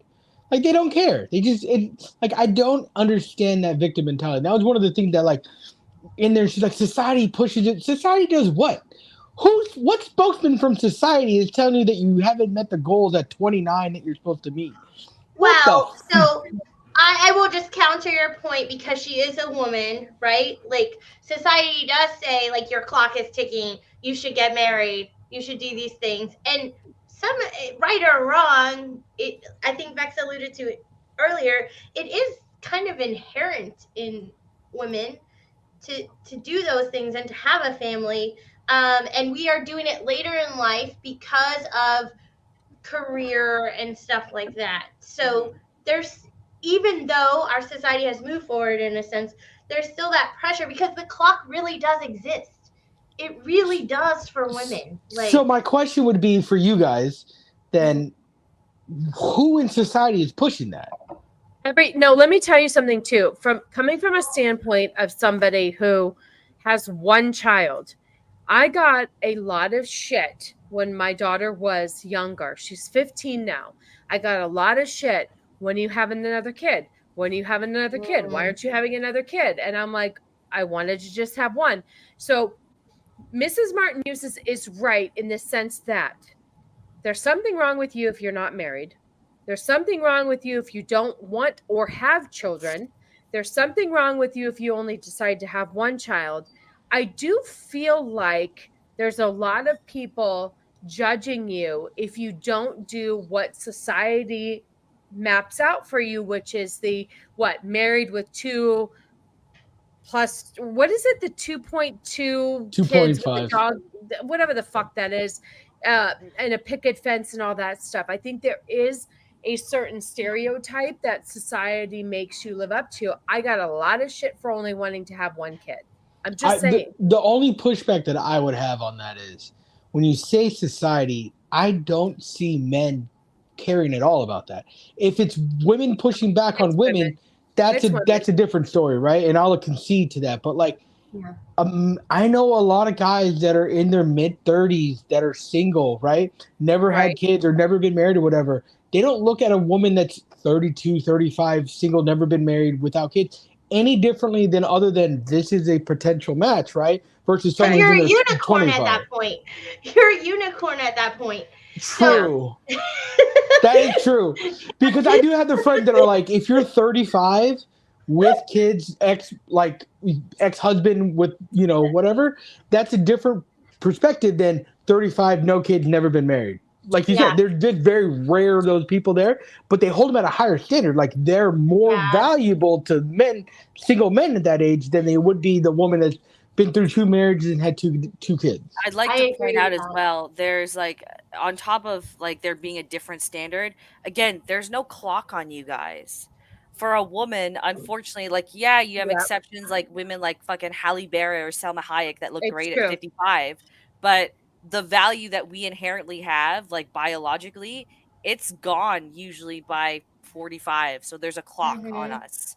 And it just gets, if anything, that clock gets like tinier and tinier and tinier once you hit like 28 technically. Yeah. So, True. but for a guy, you can knock up anyone at fucking 19 or at 75. I just need clarification. Are you talking about looks or are you talking about ability to have children? Ability. To have Children. Okay. I mean, you see Robert De Niro and Al Pacino just fathered children at 79 years old. The sperm. Their kids are gonna look old as fuck, but right. So they can still do it's it. interesting. It's hi Joker voice. Thank you for coming by. My comments aren't working, so I'm not putting anything up. Cannoli's trying in the background. But the funny thing is that 3 weeks after Al Pacino's kid was born, she's trying to do something with custody, which is interesting. That she probably just had a kid with him so she could be set for life. But there is something to be said about women only have a certain amount of time. Now, granted, I work in the industry, not that industry, where I've seen women have babies upwards of 45. That industry? Hold on. OS girl. Which I should, dude. I need some extra money. I'm gonna get a pedicure and then take some pictures. I was gonna say feet pics all day. Feet pics all day. But the thing is that you said hello, wine. Did our friend stop by, Cannoli? Oh, there she is, Wine in Descent. Hello. Oh, how are you? She's a new friend to us. I love her videos. About getting her on, by the way. What? We will get her on. That's You know, fun, Vex can do whatever she wants. If she wants to book somebody for this show, she just listen. Vex is like Cannoli and I's illegitimate daughter. Is it illegitimate? What did you say? You can hear him in the background. Illegitimate daughter? I don't know. Adopted daughter, maybe? Yeah, let's go with adopted. I like that. You know how celebrities adopt an African child just so they can feel better? I'm like your adopted African child. She is it's interesting because I think Vex and I are like 10 years apart in age, but I had her when I was 12. No, Vex can do whatever she wants. She can do whatever she wants. Yes, it is dangerous for us to have children in our 40s. However, like I said, I work in the industry and I've seen women successfully have babies up until they're 45 years old. But there is much to be said about men's biological clock and women's. We do run out of time. And so that does make a big difference. But there is a stigma when women are unmarried and don't have children. It's like, well, what is wrong with you? And it doesn't mean there's anything wrong with you. I really think that the dating this day and age is awful out there. There's a lot of shit out there. I will tell you, just back to Meatball's point, he said that some guys don't like look at, okay, yes, I'm a unicorn. I don't have a kid, so I'm optimal to date right at that age.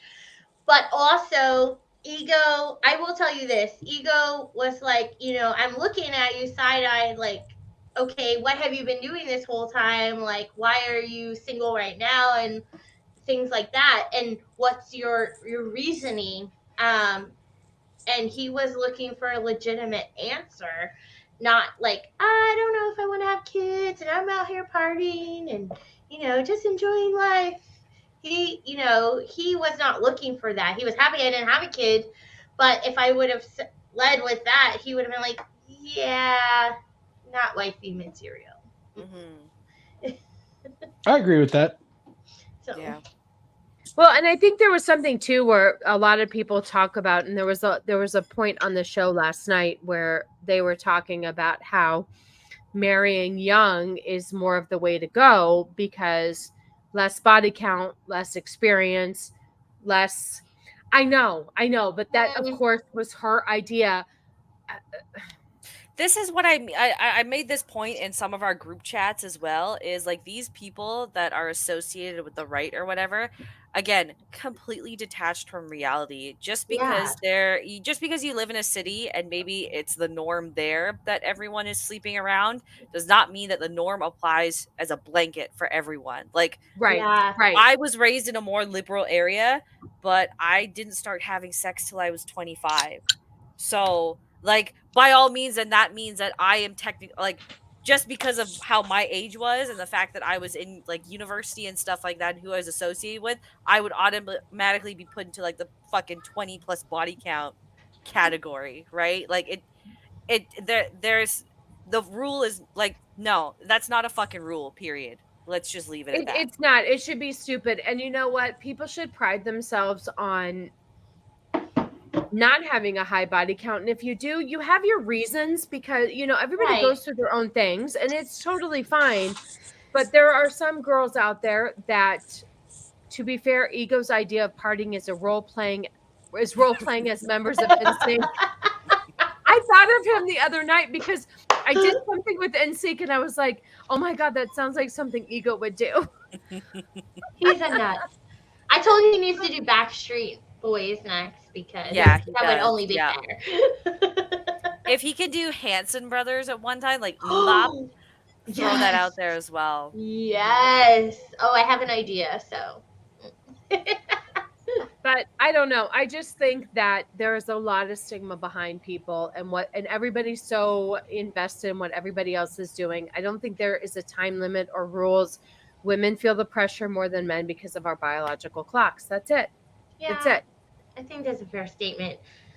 And even if you like thought your whole life you didn't want kids, and then you get in this relationship that you like changes your world view, now you're like, oh shit, I'm this age. Okay, what do we do? Are we trying for this? Have you guys ever watched, listen, I don't like talk shows because they're usually a bunch of fucking yentas. Speaking of which, Whoopi Goldberg, I'm sorry you got the coof and I hope it takes you down. Any hoodle.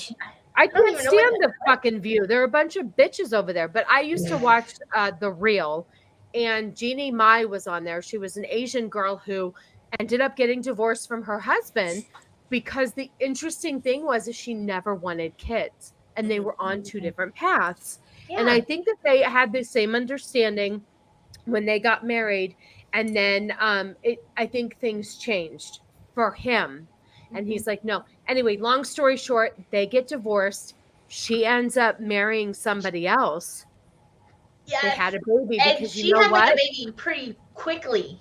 And she didn't realize it's what she wanted until she had it. And now it's the best thing she's ever done. And it's interesting because I think it was the person.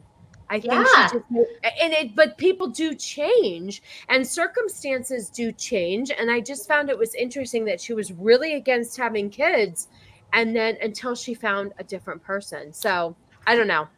I was really against having kids actually for a very long time. The first partner I had, he wanted to have kids with me, but I didn't want to have kids with him. And I was like, oh, that's probably a sign that I shouldn't be with you. And then the next person I was with, I thought I wanted children with them, but he was a fuckboy. And then I met my husband, and I'm like, yeah, you're going to be the father of my child or children. See? And I think there's just a different, and it's okay. Like, I have a really good friend at work that I've known forever. And I was like, you know, did you, you don't know how to ask these questions, but you're truly interested. I'm like, you never have had kids. Did you ever want them? And she said, you know what? It just didn't feel like it was in the cards for me. I'm an animal person. Like, she runs an animal rescue, and she has like 15 dogs. Like, she rescues, she fosters, and that's just where her passion has been. And she's like, you know what? I just never felt like I had what it took to be a mom. And she stood by that, and her husband was like that too. And I just think that it's very, Bex had a power outage. Is that what she said? She's frozen. That face though. Where's my phone, Cannoli? Hold on. Hold on a second, kids. He just messaged us, waiting for the internet to come back up. Okay. All right. No big deal. So, and Mrs. Martin Muses says this too. I was picky about who I wanted to procreate with because that's forever. And you should be. You should. Here, I'll remove Vex so we don't have to, so poor thing doesn't have to like that. But you should be picky about who you want to procreate with, because it is important. And I do feel like too many people don't hold higher standards for that. They just get together and they want to have kids and they hope for the best. And then I don't think it ends well. So, go ahead. Yes. So there was a point in time in Mrs. Meatball and mine's relationship where it was to the point of, do you want to have kids? Because I didn't want to have kids ever at any point. Wow. Like, I had a consultation when I was 18 about getting a vasectomy, and my doctor was like, I will not do it. I will not do it. You'll have to find a different doctor that'll do it. And I just never did. But like, there was a conversation between me and Miss Meatball of, it's either we're having kids or I love you and all, but we're going to go our separate ways because I want to have kids. And she's a couple of years older than me. We were at the point where she was like, look, I have biological time bombs going on right now. So like, if it's not with you, I have to go find somebody that it's going to be with. Otherwise, I'm not going to have kids. So like, at that point in time, it was like a hard decision of, do I get married and have kids, or are we going our separate ways? And I wish you the best. Well, and I think that kind of circles back to the theme of some of the show, marriage. You chose to, I don't want to say a sacrifice, because now you probably don't feel like that, but you chose to stay in that marriage. And hang on 1 second. We're having problems over here as well. I'm going to remove myself from the stream for 2 seconds. Okay. Canola's going to reset everything. So do you guys mind just holding down the fort for a few minutes? Yeah, You ruined this totally touching moment. You ruined it all. Right. We were having a moment. Goodbye. Goodbye. But yeah, you probably don't feel this way now, but at that time it was a choice. Am I choosing this person and trusting that we can do this together, or am I out, you know? Look, the day of my wedding, my best man, who is my best friend since I was in high school, right? Like, sat there with me, like pulled me out of the groomsmen room, and we were drinking Fireball at the time, right? And he goes, bro, you can go right now. I'll make up an excuse for you. I will cover for you. Like, you can bounce right now. This is 100. But if you do this, I'm going to hold your feet to the fire. You're not leaving this without, the whole thing. Yes. And he had the whole conversation. And I was like, I'm ready for this. Like, he was married. He was just married for like a year at that point in time. And he's like, look, it's a ride or die thing. Like, we are going to be in this together. And there's still time now where like, I'll message him. Like, I haven't talked to him in 6 months. And I messaged him the other day and he was all like, how are you? Like, what's it going? Like, so there's still that support there, but like, bro, like, true story, there was some trepidation of whether I would show up or not to the wedding day. So, oh my God. The one rule that they had that Mrs. Meatball had was that you can't show up drunk, right? Like, that was the rule. She's like, I know you guys are going to do your own thing or whatever, but don't show up like hammered or anything. That's a big rule, yeah. And my best man took it like personal, like, I'm going to do this for him, whatever. But what we were doing was we were passing a bottle of Fireball around. We didn't know that there were 3 bottles of Fireball going around in the circle. So, like, I couldn't whole lot of stand by myself. So we kind of failed. Epic fail.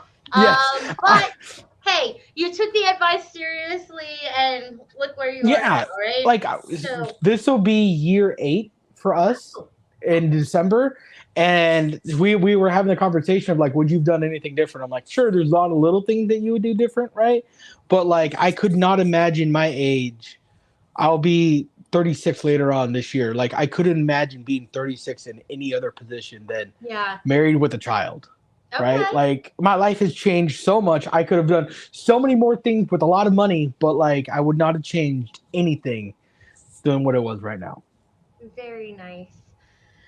Well, so look, I was married previously, and there was I was young, but however, I still was like, okay, I'm married. Like, I'd want a kid 1 year, he'd want a kid the next year, and we were always on different pages. And I'm really thankful that whoever was looking out for us, didn't let that happen. Because there's a reason we were never on the same page. And then when I was single, I was like, man, this is something I really, really want, but I was good enough to myself to say, I'm going to wait. A child is not what is going to make my life happy. I need to be happy with who I am and what's happening now and pursue that. And thankfully, like, now I'm here, but, I could have been in a situation where it never happened. But at the end of the day, I think there are a lot of people who want it so badly, they just kind of let it happen with whoever. And they're like, okay, now I have this kid and, you know, all the drama that happens outside of that. Oh, hi, Vex. Oh, hi, everyone. Hey, yay, we're back. Sorry the about two, that. Like, the two, I don't want to say nobodies, but the two, you know, people. The two quiet people. The two quiet people got Oh, like you guys, that. I was listening. You were doing fine. So I wasn't listening We tried. because our whole fucking system went down over here too. And Cannoli's like telling me to restart the computer. Thank you for, I don't know what the hell happened. Hopefully you guys mind your P's and Q's, but did you get a power surge as well? No, all of a sudden when you went down, everything started locking up over here and I lost connection and Cannoli was like, everything's down. So he told me to restart the computer. And so I just shut everything down. I didn't hit end the stream and I guess it just worked, but I lost all of my like thumbnails. I hope that we were still up. I think you were. We were still up, yeah. I think You were so. still Well, up, because yeah. the chat's Meatball still shared going. a heartfelt story about he, you know, having a child with his wife. I shared like, you know, not being on the same page as my ex-husband, and thank God that we didn't have a child. No, you guys did fine because the comments were still going. Nobody said there was any issue at all. They didn't miss me or Vex, so there you go. They were just like, I guess we'll watch this until I they come guess. back. I mean, I hope they'll be back. Gee. Thank you so much. Well, everything's working better. Let me see if I can, let's see. I can pull up, let me see if I can, okay. Now, you know what? We got the band back together. Does that mean that we had like a tambourine solo when I was doing my thing, telling my story? Oh, who wants to play the tambourine? I like the Who bells. wants to play the tambourine? That was weird. Well, thanks for I'm not musically hanging with inclined. us, kids. I am was so your pissed backup about that. I really wish that I was musically inclined. I wish I could play an instrument or I could at least like hold a tune, and I can't do either. I Same. can't do either. Wow. So The only thing I do I'm is gonna have go a back and 48-inch listen vertical. Yeah, we know.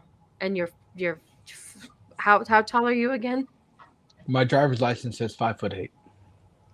How did you Okay, get 5'8" on that thing? They don't check. There? They don't check. I remember Okay. telling that to the lady, and the lady looked at me like, and I was like, 5'8", please. Please. Did everybody Put see? it there. Okay. We have wait. We have more people here now. Cannoli says that he is 5'8". So I'm not Cannoli. What's your name? Meatball. Meatball says he's 5'8". If you look at my driver's license, 5'8", 225. Okay. All right. Hold on. Just remember that has not been updated since high school, but whatever. I was gonna say, did you meet your wife via like an app? And did you put 5'8"? All right, just a minute. I did not. He says he's 5'8". He says he's 5'8". My driver's license says 5'6". So who are you gonna believe? I'm actually 5'6". I'm losing it because of the hat. I'm gonna go ahead and say the hat Okay. Why didn't you wear your lifts to the pool? because I almost rolled an ankle in those lifts. I know. Anyway, everybody. We go So more thank lifts in our wedding, so it's cool. Thank you. Yes. I had on very high heels. Oh, I had a quick question. Yes, please.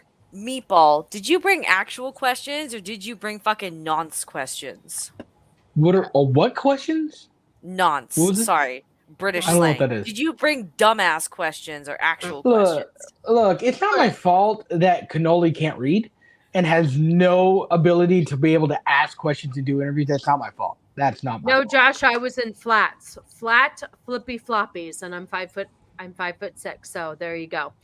Yeah. So we can start with your questions. I'm totally fine with that as long as they're good, because we've discussed previously that if your questions are shit, you're fired, and we'll be taking applications after the show. That sounds about right. Probably being sabotaged by This a is Cannoli over there intentional. asking trash questions. You better pull up. Steven says, pull up, Meatball. I don't know what that means. I can't pull anything up. I'm 5'2 1/4. Bring the heat, basically, is what he's saying. Bring the heat. Okay. Yes. All right. I have the first question here. Mhm. What is on your nightstand?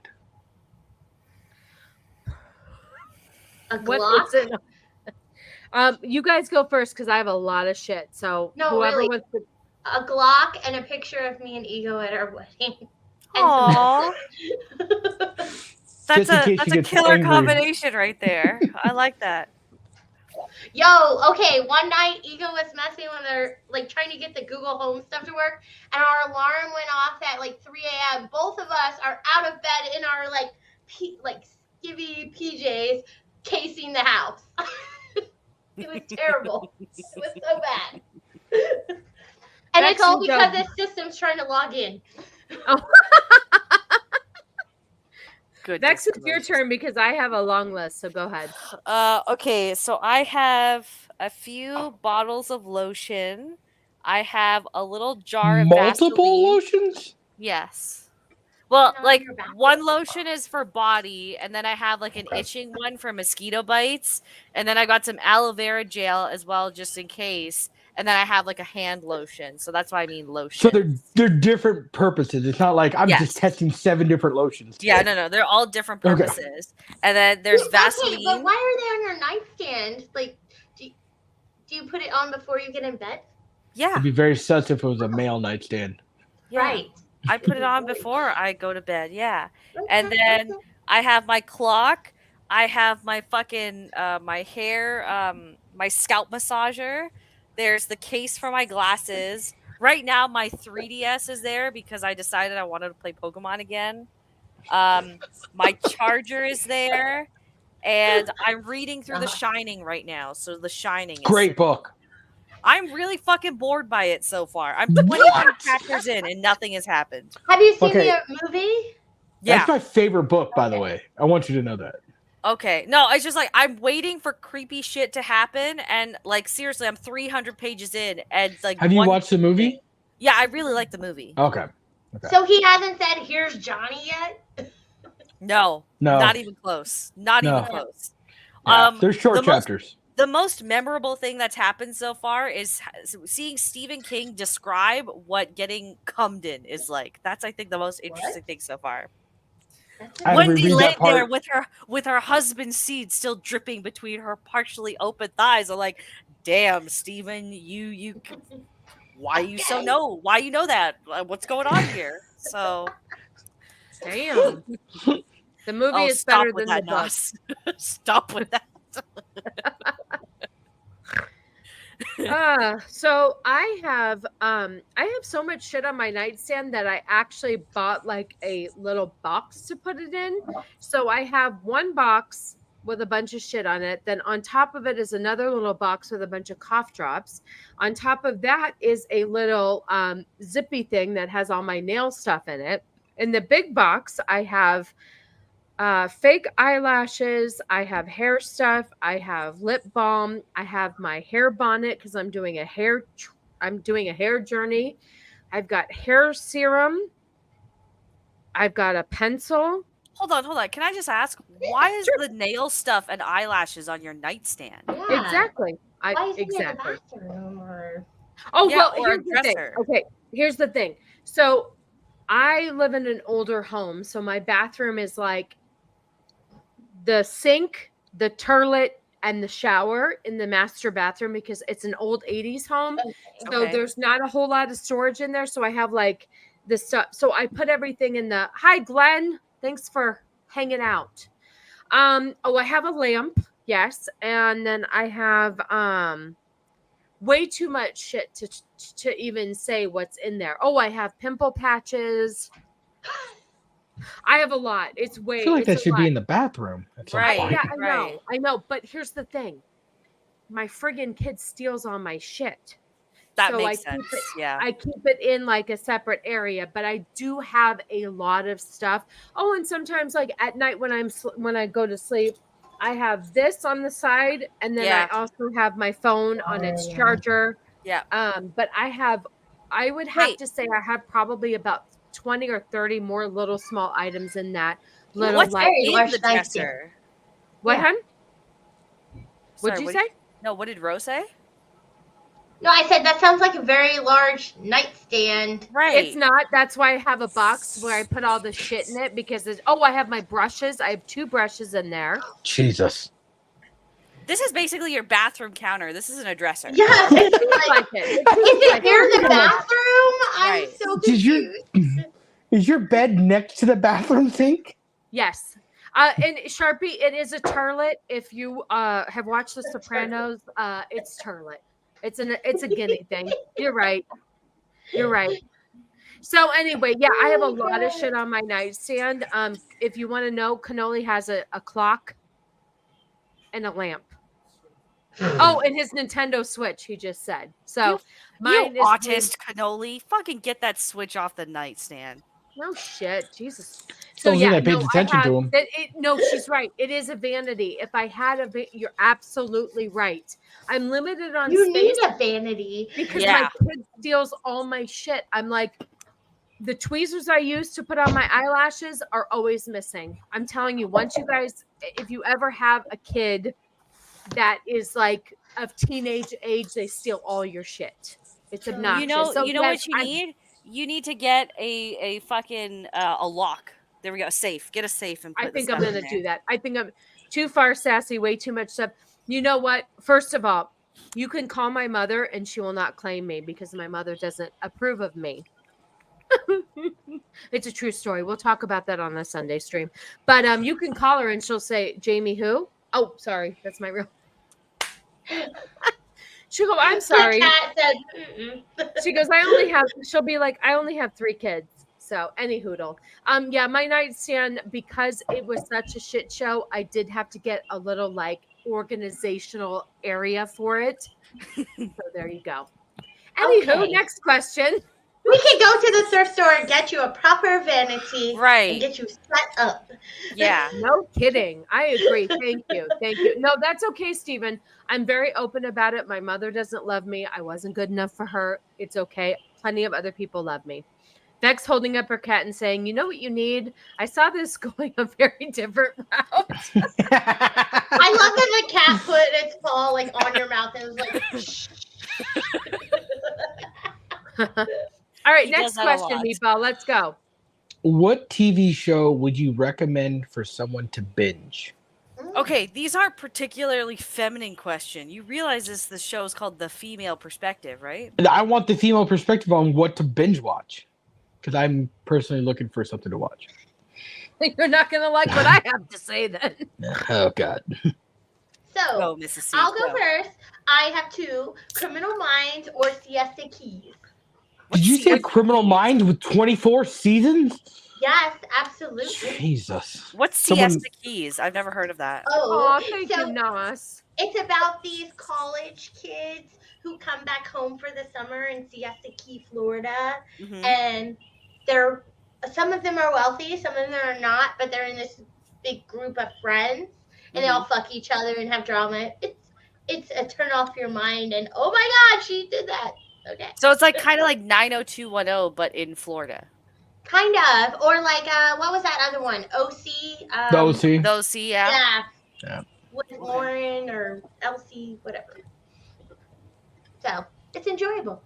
Ego watched it. 24 seasons of Criminal Minds. I love Criminal Minds. Come on, man. Shoot. I gotta watch Criminal Minds. I've never seen an episode in my life.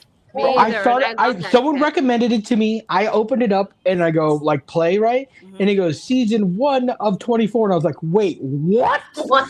It So I immediately will tell you the stopped. first like 5 seasons are probably the best ones. The best sort of like it's the best mix of characters. Mhm. I mean, it's Law and Order. Like you could only Yeah. do so many different episodes.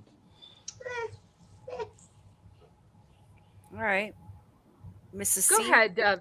Well, listen, I'm going to have a very unpopular opinion here. Listen. Okay, so you mentioned 90210, and that's probably one of my favorite shows of all time, and I'll tell you why, because it kind of raised me because I had no parents, and I'm a woman of a certain so age, cute. so it was on Listen, I learned not to do drugs from 90210. I saw what had happened. Well, that's good. That's what I told don't you think not to I do ever drugs. got that from that show. But I'm gonna. okay. Yes. Okay. Here we go. He's absolutely right. He's absolutely correct. I thought 90210 would have taught you not to have like unprotected sex. Yeah. It did. It did. No, it did. It also taught you not to do drugs. Okay. I don't remember them doing drugs on the show. Oh, That's yeah. why she learned, because they don't Kelly- do drugs on the show. Kelly hooked up with one of her boyfriends in a later season, and they snorted coke together. Didn't you miss that season? That's right. Kelly, did she become addicted, if I remember correctly? Yes, and that's when she cut all of her hair off. Yes, yes. Bex is Joker. so Okay. interested in this. Yes, it did. Okay. I am terrible with TV shows, and I've never rewatched anything except for one Interesting. show. One show.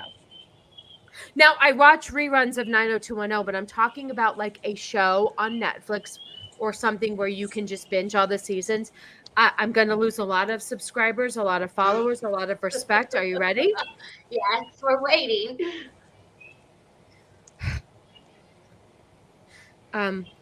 Glee. The first 3 seasons were good. I've never watched Glee. I gotta go. I gotta get out of here. Listen. Honestly, the first few seasons were good. I enjoyed. Now I will tell you if you want to watch. Okay, my daughter has better. Yeah, I know. You want a divorce? I get it. It's fine. That's something. Listen, I told you guys earlier. I'm authentic. I'm not gonna lie. I'm not gonna bullshit you. I fucking loved that show until it got stupid. Now my daughter has rewatched Euphoria several times. She loves that show. Never heard it. I just don't watch a lot of TV shows, you guys. And what did he say? I could tell it was. But you guys, I've never rewatched a show like I did Glee. And so if you don't want to be friends with me anymore, I understand. Mrs. Meatball loves Glee, just so you know. Thank you. Bex, what was yours? I don't have the same taste in television as anyone here. And that's okay. That's okay. Oh, Josh put me up on the side. I would. Oh, I know what you're talking about. Okay. I get. I'm picking up what you're putting down. I'll be DMing you on the side. Go ahead. If you want something to binge watch, Mad Men.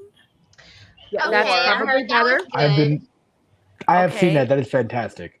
Or just because I keep recommending it to Cannoli for you two to finally watch. Oh, yes. But True Detective seasons 1 and 3. Yes, he's told me you skipped continuously. So it's an anthology. So each season has a different actors, different stories. But the second season is just so like they lose the plot completely, and there's so much going on that it's really hard to get into. But then in season 3, they bring back a lot of the themes that were in season 1, and I would rank season 1 as probably the most perfect piece of television I have ever watched. Yeah, he's do you know what that's on? Us to watch it. It's an HBO production. Yeah. Okay. I want to watch it. There's a full season. Recommendation. There's a fourth season coming over. out in January as well. So we need to watch it. Cannoli's been telling me that you've been recommending that, and that's right up my alley because I like all that shit. So, yeah, I have terrible taste in shows. I don't have a lot of time to watch shows, but I did. I will say I really liked the show Revenge. I don't know if I would binge watch that again, but that too. I don't think I finished Revenge I was feel good. like after 2 seasons, it sort of like fell off for me. I couldn't. It's hard for me to invest my time in a show. Like I will keep up with Sister Wives. Wow.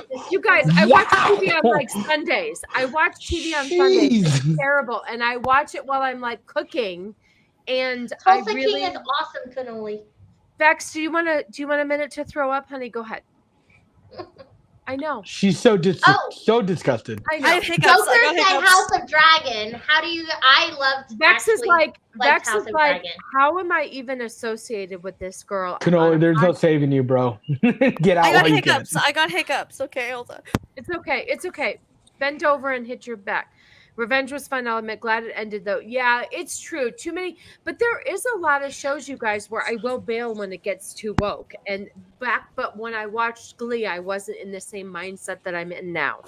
But when I watched it back for the second time, I did not finish it in its entirety because it did get stupid. So I will tell you that.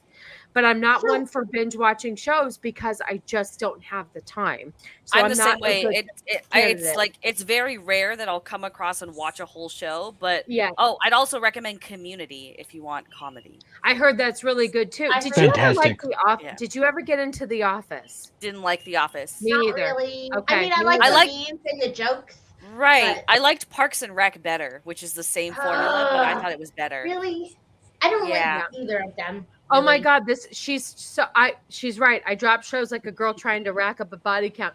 It's exactly. Damn. I'm right there with you. I just can't. And Cannoli and I will watch. We try to pick shows that we can watch together only because it allows us to spend time together and it gives us something to do together. And it's Not just fighting hard. vacuum cleaners? Okay, have you guys seen Lioness yet? I am actually enjoying Lioness with Zoe Saldana. That's on Paramount, right? Yes. Where I haven't- actually Ego is even watching with me and not hating it. Look, if So- anybody needs a Paramount login, I will trade it for a Peacock login. If anybody's interested in a trade, I will make this happen. Hit us up, people. Hit us up. I'm terrible at TV shows. I did hear Arcane was great and that I should watch it. I just this is right. She's right. Or he's right. Sharpie's right. We didn't get to finish this. The IT crowd. IT. That was insanely funny and it got taken off of like Netflix before Cannoli and I could finish it, but I did enjoy that show and I need to find the rest of the episodes. It's so worth it. It's worth it. so freaking good. It's so funny. Another one I would recommend to binge if you have Apple is Severance. I think Severance is the best thing Apple has put out so far. I haven't So watched any here- Apple. Yeah. Here's what I'm gonna put out there for that girl who's 30 and single. Being married, a woman of a certain age with a child and a full-time job, you cannot fucking watch all these shows. I'm just saying. Just saying. Well, She should be Sharpie binge doesn't watching. fucking watch TV shows at all. He'll only watch He doesn't? movies. Yeah, so I can't watch a show with him. I'll get free Peacock with the HHN tickets. Yeah, we go to Universal Studios Halloween Haunt event for our anniversary every year. Oh, that's Yes, fun. I want to go to that so bad. Yeah, it's a lot of fun. But yeah, he doesn't sit down and watch TV shows, so I can only watch movies with him. Oh wait, But that's can I- fine because then I don't have to force him to watch something. So it's all Let good. me redeem myself. I'm going to redeem myself. Josh, thank you so much. I will send you a gift later. Schitt's Creek is fucking Really? hilarious, and I would do a rewatch on that any day of the week. Schitt's Creek, I to me, feel like I I am watched the first couple. Like, did it take a few episodes to get into? Because yes, I was told that. meh. I was told that you got to stick with it for the first couple of episodes. Cannoli was on the fence about it. I really enjoyed it, and I could definitely I'm on the verge of wanting to do a rewatch. I think I rewatched Glee though during COVID when I had nothing better to do. Do you hear You just like Cannoli's the like song, "Bleh" in the background? We heard you. Could you clean up your spittle, please? He's going "Bleh" in the background. It's so dramatic. Why is he throwing up? Because I said He's Glee. autistic. He's autistic. The Cannoli's laughing. Listen, but I'm not. I've always had bad takes on shows. I'm not the best with music. It's just who I am. But you know what? That's This okay. fucking asshole stalked me when I was 16, 17 years old, wanted to marry me, and this is what he got. He knew what he was getting into. That sounded a little Rachelzegler-y.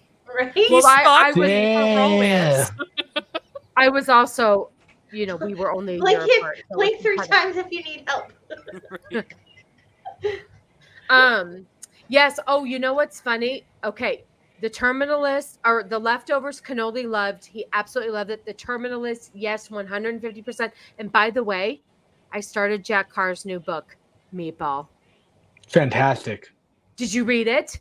Oh, I got it the day that it came out. I had it delivered and I had it read in 3 days. Well, I'm audio booking it. It's 15 hours. I'm working on it. I'm like the first hour in, and I'm already. It's gonna take me a while. I got out of the audio. I'm going to tell you right now, it's the most vicious thing that I have ever read in my life. Oh, anyway, what we're talking about is Jack Carr wrote The Terminalist. He has 6 books, and I just started the 6th book. I got out of audiobooks for a minute because I was into the YouTube thing, and let me watch everybody's, like, not watch everybody's stuff, but during work I was doing, like, watching different things. But now I've got to get back to the audiobook. But yes, The Terminalist, I definitely I agree. So can I just say Josh's comment on Shameless? Yeah. I think I would rewatch that whole series. Shameless and The Bear, like. The Bear's fantastic. I gotta watch The Bear still. So good. Larry couldn't. Ego couldn't watch Shameless. He didn't quite like it, but I think Shameless is fucking hilarious. I thought Shameless The Bear, was good if you've ever been in the industry, is awesome. I thought Shameless was good up until like season 6, and then it went really downhill after Debbie had her baby. Oh yeah. I wonder what my daughter would say, because she did binge watch Shameless. She did enjoy that as well. Don't be Debbie, Jules. Don't do that. Debbie. Damn. Don't do it. I don't even know who Debbie is. Jesus. You know what Debbie did? Okay, so Debbie has missing a toe. Yeah, she's like the goody two shoes for like the first 4 seasons, and then she finally becomes a teenager and she decides that she really wants to have sex. So there's this kid that she starts dating, and she ends up graping him at a party one night. Yeah, to lose her virginity, and she doesn't use a condom when she does it, so she gets knocked up. And then she decides at 15, I want to have this baby because I helped raise all our other siblings. And she just becomes really fucking stupid and obnoxious. She does get a career for herself, though. I stopped watching after 7. I couldn't. My daughter never leaves the house. Yeah. Oh yeah, but then she was still sleeping around and just leaving her kid with random people as well. So like she stopped being a mother altogether. And then she becomes a lesbian for a little while, which was bruh. It just I forgot about that. It made no fucking sense what was going on. Get him. Yeah, fuck Debbie. My daughter never leaves the house, so I don't have to worry about her getting it knocked up, because she'd have to actually leave the house. All she's got to do is invite Aiden over. Right, and he's just got to drink a little bit too much, and then she can date rape him. What the? Are we advocating date rape? Other things could happen besides date rape. Let me tell you, I don't know. Joker, you are 110% correct. I absolutely love Daredevil and the Punisher, and I'm so pissed that they canceled them and that they're on Disney. Well, Daredevil's on Disney or whatever the fuck they're doing, but you're absolutely right. Those shows were great, and I loved that time of TV. All of those were great. I totally agree with you. I hated Jessica Jones. Could not stand it. And, you know, Jessica Jones was my least favorite, so I will agree with you on that. Punisher and Daredevil, my absolute favorites. I fucking love Daredevil. And the Punisher, sorry, Cannoli, he's a little bit hot. A little bit hot there. I have a little bit of a crush on him. I didn't see who was in the show, so when you say Punisher, wasn't that like Nicolas Cage or something in the movie? No, it was that was Thomas Jane in the 2004 movie, but then in the show, it was the guy that played Shane in The Walking Dead. Oh no! Thank you, Josh. I can't remember his name, but he actually knocks Punisher out of the park, in all honesty, in that show. Okay. Yeah, he really does. What's your next question, Meatball? Yeah. So I have 3 more. Okay. All right. First one here. Actually, I messed it up. All right. Is there a haircut that a man could have that would be an instant red flag? Mullet. The fucking mullet. And I guess fuck Morgan Wallen, I guess. Jesus. Fucking bullshit. Also those fuckboy haircuts where like they don't just shave the sides, but they put fucking designs in the side. I could do the shave sides, like the trim sides, but it's the designs that scream fuckboy. Okay, I live in San Antonio. That's the standard, so I'm gonna let it pass. I'm with Josh. Thank you, Josh, because I didn't know how to answer this. I agree with Vex and Shiro, but man bun it is.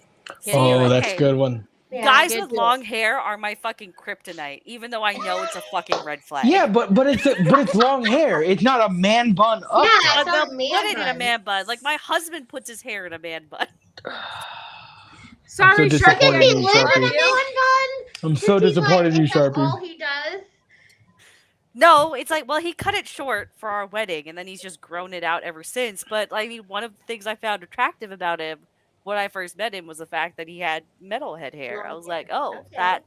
Yeah, right, but metalhead hair is not a man bun. Like if he occasionally throws it in a man bun, like all the time or just once. Or every once in a while. All the time, yeah. Oh no, Sharpie. Hold on, no. I'm gonna make a concession here. I'm gonna say the half up man bun. So they have the like shaved bottom. Oh yeah, I don't like the half up. Keeping the top long to do the man bun. Sharpie. I will say that one. How dare you with Todd here? That hair is cool. Honey, put your hair up. I get you. I'm putting mine up too. I totally get it. But I did not think this was gonna go off this way. But you know what? The last guy I dated had like curly long hair, and I fucking loved it. But now I know that every guy with curly long hair is basically a fuckboy. So let me clarify the man bun. Let me clarify the man bun. Sharpie seems like he's kind of like a rocker type dude. Like I could see if he wore a man. Yeah, you seem. Okay, so if you wear a man bun with say like a shirt with the sides cut out and you're like a dude, that's fine. But if you're wearing a man bun and you've got it shaved underneath and you're wearing loafers and slacks, I'm out. Ooh, that's weird. Yeah. He just wears like muscle tanks and band t-shirts. That's all he wears. So yes, if he wears band t-shirts, especially if they're cut out and you can see his arms and he's wearing his, his locks up in a. How did this go from hairstyle to like, let me design my perfect man here real quick? No, it's not that. No, because a man bun comes with a specific type of man. Like, it does. What does the mully come with? No. Douche central. Douche central. Even these little teenagers doing the mullet, I'm like, you look like a douche. Stop. Damn. Yeah. Damn. No, it's true. There's a difference between the way you do a man bun. Let's see, Mrs. C, we're gonna have to. Yes, exactly. We will. We should do a whole stream where we have Trulies and talk about dudes. But no. Oh wait, this is right. I feel like a man bun only works with a lumberjack beard and a flannel when he. Yes, that's that. Okay, that's what I was getting at. Or how'd you get in my closet? Or somebody like Sharpie who is like rocker metal dude. I think a man bun is acceptable if you're a dude, but if you're being metrosexual and you have slacks and loafers on and you have like a man bun and it's all slicked back and you're trying to be cool, that's gross. Also, I'd like to add to the list non-black guys that have dreads. So specific, and I can see them in my face.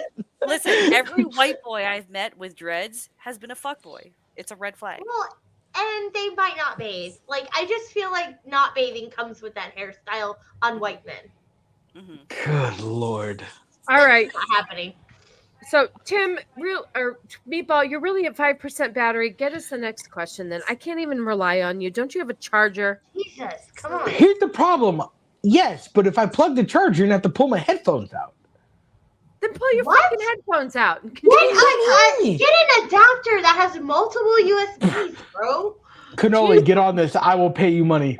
All right. I'm not good at this. Get the next question. Let's go. All right, two last. There's two questions left. This one is from a friend of mine, and then the last one's from Mrs. Meatball.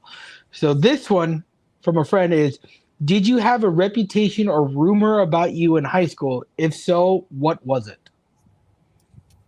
Vex would like to go first. Okay. So in the 9th grade, okay, no, not in the 9th grade. Okay, so back when I was a wee little Vex and I was developing more, I went through an emo phase, and Yeah. I got really Sorry.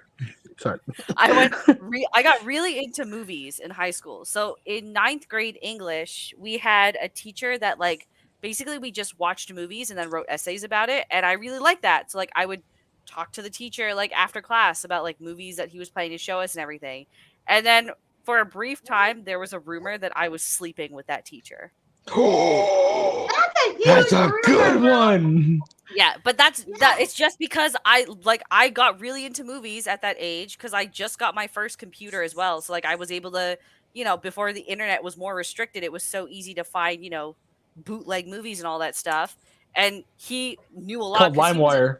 Yeah, he wasn't showing us just like the top movies. Like he was showing us some really like sometimes obscure stuff. So I would just like talk to him here or there, and people took that as, oh, you're sleeping with that teacher.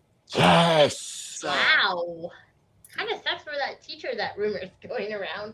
As well, it was going around for me. I don't think it ever affected him because like he stayed at the school and there was no problems. But like I had people come up to me and just like, hey, are you sleeping with Mr. Such and Such? I'm like, why the fuck would that? What? I was so confused. That's a great rumor.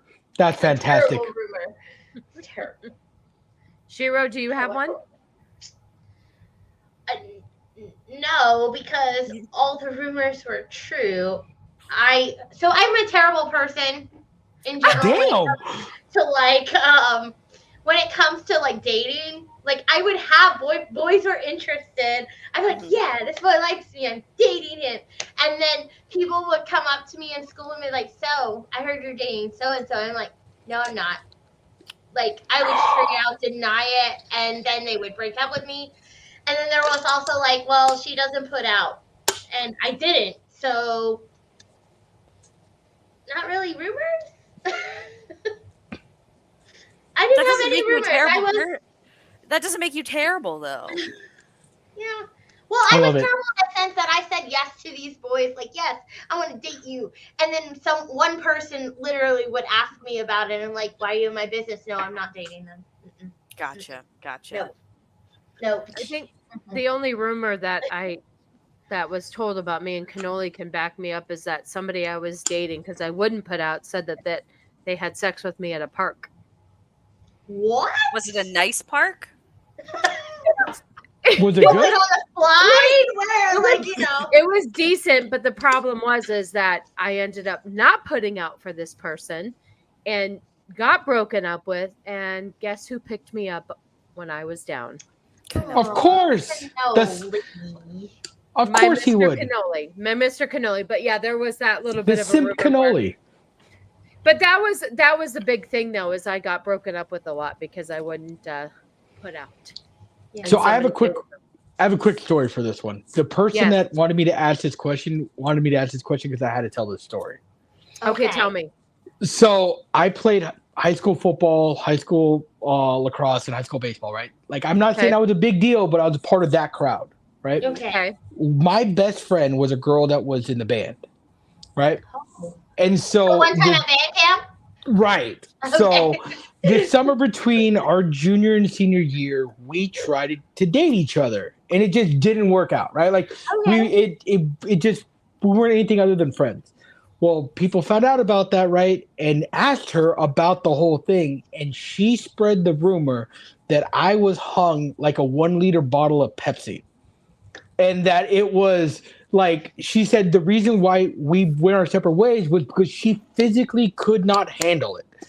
That is a friend, bro. Right. I was like, you are the greatest human being on the planet. That is a friend. That was the rumor that was my entire senior year. And I swear to God, it was the best senior year ever because of that rumor. But hold on. So when you got to hookup time with other girls, how did no, there's zero hookup time with anyone that ever knew her or was ever associated with my high school. Because you can't let him in on the true story. You gotta let the legend live. Well, I would believe believe it too because here Cannoli he's gonna set the record straight. Then they realized he had a sprained Look, you gotta make it. All I had to do was make it through senior year, let them live that life, that thing, and then get away. That's all. You can get away. Well, listen, I would believe that because God made you so short, so I would think He would overcompensate with a Pepsi liter pee-pee. She, from what I heard from people that she told the story to, was that like she had the bottle and was like, it's like this, and I was like, what the fuck? Now, why did I miss the part? Why did she make up this rumor? Because she was my friend, and she like legitimately told me like I told him that because I didn't want it to be like I just want to make you look good, and I was like, this is amazing. I know. That's a friend. The Mrs. Meatball heard the rumor, hooked up with you, and was extremely disappointed, but still married you with 4-inch lips. Hey, when you have an 800 plus credit score, it does a lot for you. It does. I mean. What's your next question there? This is the last question, and this is from Mrs. Meatball. Okay. Hold on, I got to scroll down because she wrote it. Have you ever, or would you ever call your significant other daddy? That's not for Mrs. Meatball. That's It 100% is because That's I make the joke all the time, and I'm like, why don't you? She's like, that's weird. And I'm like, just do it. Because you and fucking Cannoli and Whiskey Banger Always. call each other daddy. Always. You guys call each other daddy. That's disgusting. You know what? I think it's really fucking cringe, but I have called. Yes. I have to. Thank you for saying it. I have to. Wait a minute, though. Wait. Let me clarify.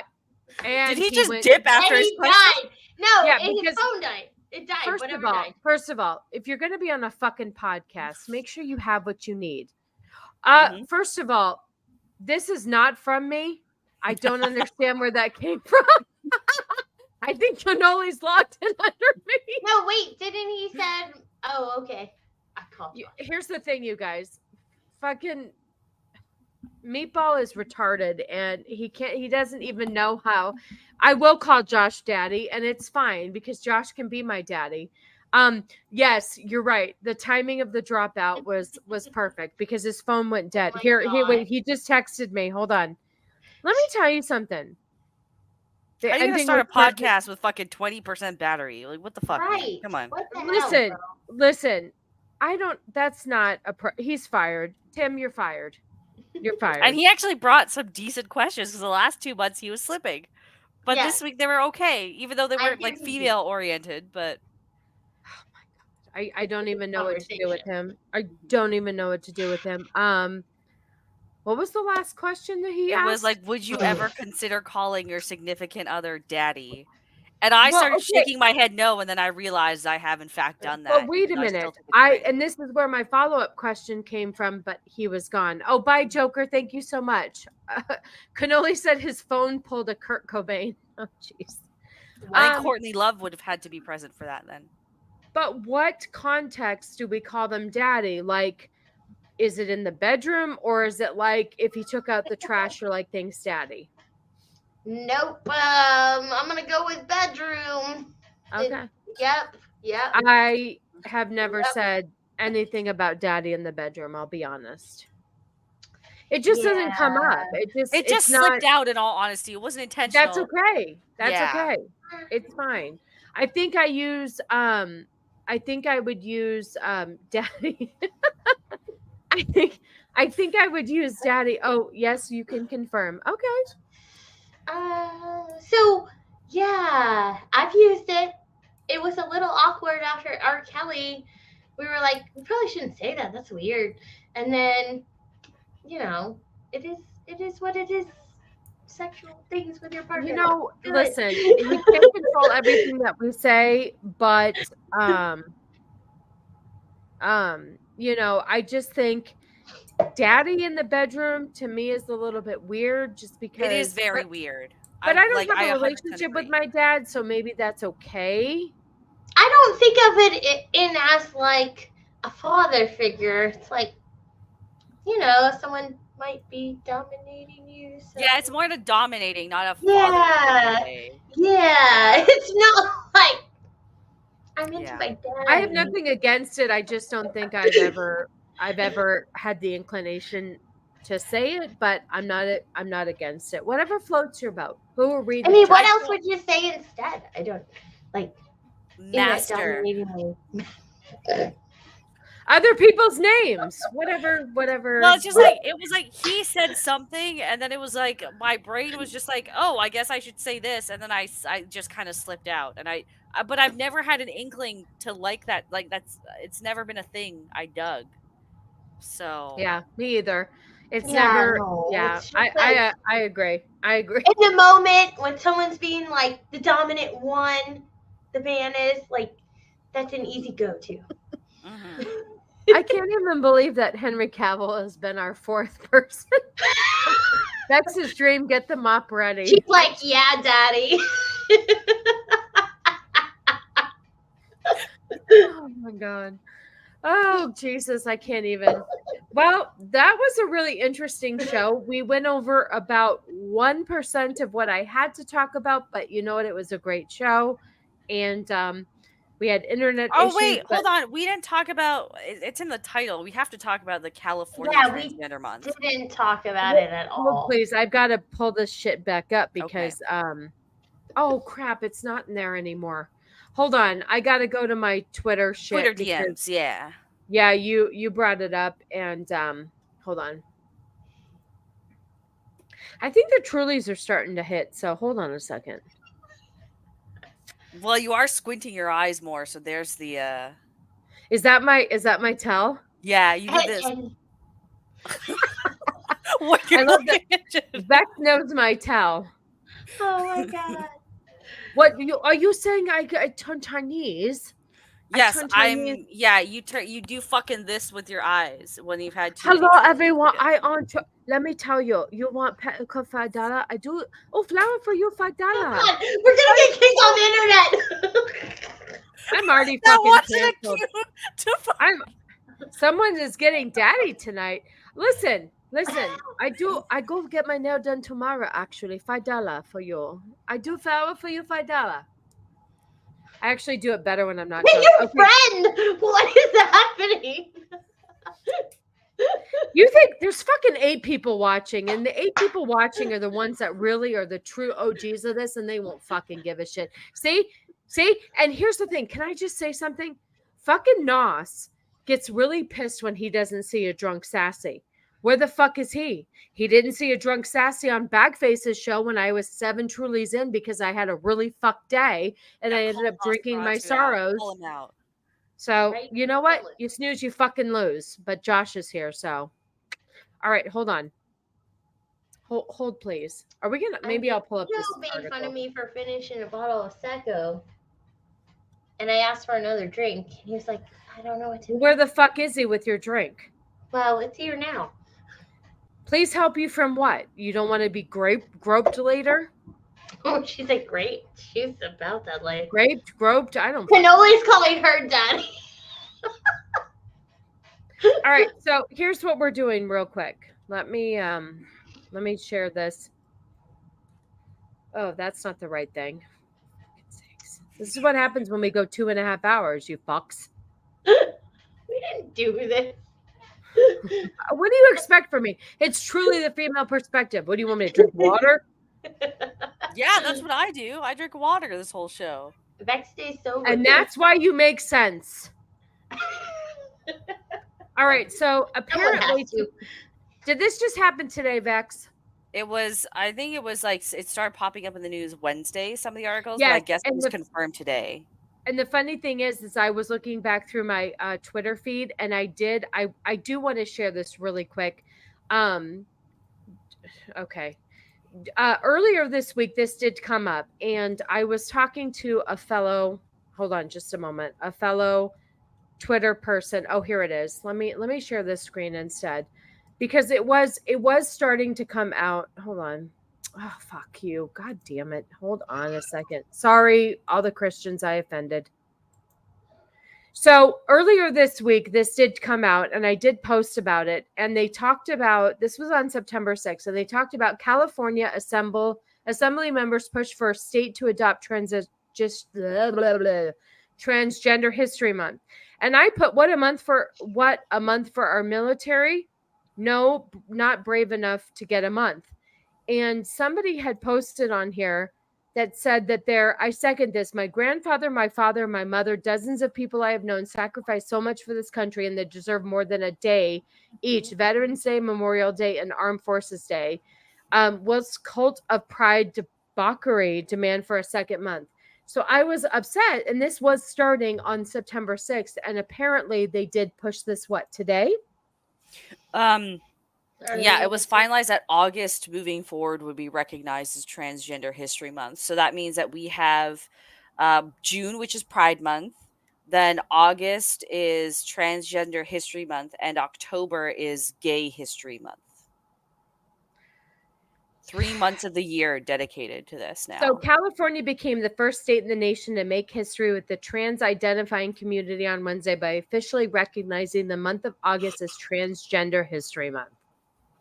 So we need another fucking month for these people. The California Assembly passed a resolution that made the honorary month official after parental right groups demanded that the state not undertake to transition children without parental knowledge or consent.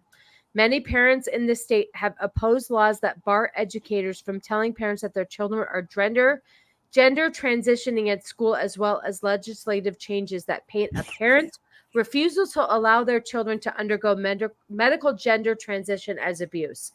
So basically what they're saying now too is that that you have to agree with your children transitioning, or you can get your children taken away. Is that correct? Yeah, they're also, like, outside of just this whole Transgender History Month thing, like, there is an active push in a lot more liberal areas. I know Canada, several provinces are trying to do it as well, in which basically they're just trying to remove the parental right. So, like, recently in Ontario, where I am, our Minister of Education just flat out came out and said, like, parents have the right to decide whether their children want to change their pronouns or whatever. Like, the teacher doesn't have that right, and everyone started losing their shit because they're like, a child might feel safe at school to come out in that regard. So why are you assuming that parents would be accepting of all that, and yada yada yada. So there's a real push to put now the onus instead on teachers who eat up all of this ideology and regurgitate it. Well, and I will say, not to promote, but to promote, on Sunday, I'm going to have a lot of this stuff that is coming out where they're just pushing this so much on our kids, you guys. And it is awful. It's absolutely awful. The teachers are really, really, really supporting these kids that are trying to have these different pronouns. And it's at such a young age. I want to say, again, the reason why I'm so passionate about this is because I've been through this with my own child. And my own child at 11 years old wanted to change her pronouns. 11 years old, you don't even know. You don't. I don't know. You just don't. So there was go ahead. No, Sorry. go ahead. I was gonna say I get the sentiment of wanting to support a child. I do. I've had a conversation with my best friend who would be the godparent of my future child, and I have said to them, like, there may come a time where they're unsure of how they want to dress or who they want to be.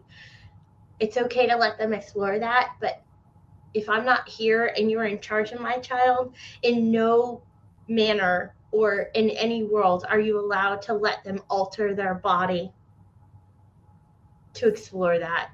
It's such a life-changing decision. We're all confused when we're young and teenagers and our hormones are crazy. We're just all confused. We saw it as we grew up in a different way, right? Like, people dressed in different fashions. And now we're seeing it as, like, we're still dressing in different fashions, but now we're using gender to identify those fashions. It just, no. You can't. And Beard of Liberty is very correct here. There was a whole story on this experiment on twin boys that did lead to suicide, and I do remember seeing that. And it's just not your brain is not fully developed till you're 25 years old. So if you're promoting any sort of change at 11 years old, like I was forced with, my daughter would probably be dead. Yeah. I'm just saying. Did you hear about, I can't remember if it was like a TED Talk or a medical specialist convention, but this guy who's like a trans advocate and he's a physician, he said that children can be sexually active at as early as age 2, and that they should be given the right to explore their gender identity and such from that age as well. So he's a pedophile is what you're saying?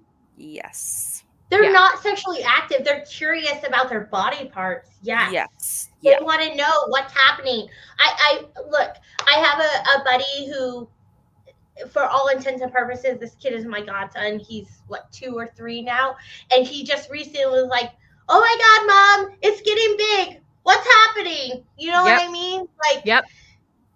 And luckily Dad, who is in the medical profession, was like, it's blood flow. You're okay. It might be uncomfortable, and they're working through explaining that to the kid. But at the end of the day, a lot of the young stuff is curious because your body is changing. You don't know what's happening. Well, you touch yourself and you get that spark of, that kind of feels like interesting, right? Yeah. And you don't understand that it's sexual at all. But as an adult, you would, for some reason, we've started equating curiosity with sexuality, which is and that's what I was going to bring up, but we've been going 2.5 hours. But there was a new movie with Emma Watson where they're putting a child brain. Bring it up. You're talking about it. We're doing it. Yeah. Hold on a second. I might have to take a break to pee, but there was this, I was gonna say I have to pee so bad, so one of us has to go up here. You're bringing up the movie. I'm gonna go. There's this movie where Emma Stone's new movie about sex crazed women with a child's brain.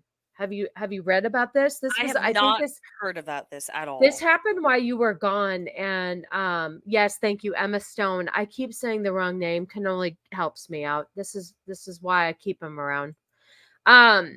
So I read about this on Twitter. And or whatever the fuck, I'm still gonna call it Twitter. It can fuck right off. It's still twitter.com, so yeah, Twitter is okay. Okay, so Emma Stone's new movie Poor Things is generating Oscar buzz despite its unique controversial subject matter. So let me go down. Okay, so the sci-fi black comedy, which I'm not understanding why, if it's a black comedy and we've casted Emma Stone, did you? Black comedy doesn't mean actual black people. It says black comedy. What did you say? Did I just hear black comedy? I just got back. What's happening? She said, why is it called black comedy if Emma Stone is here? But that's not what black comedy is. He said it means dark comedy. Yes, that's what it means.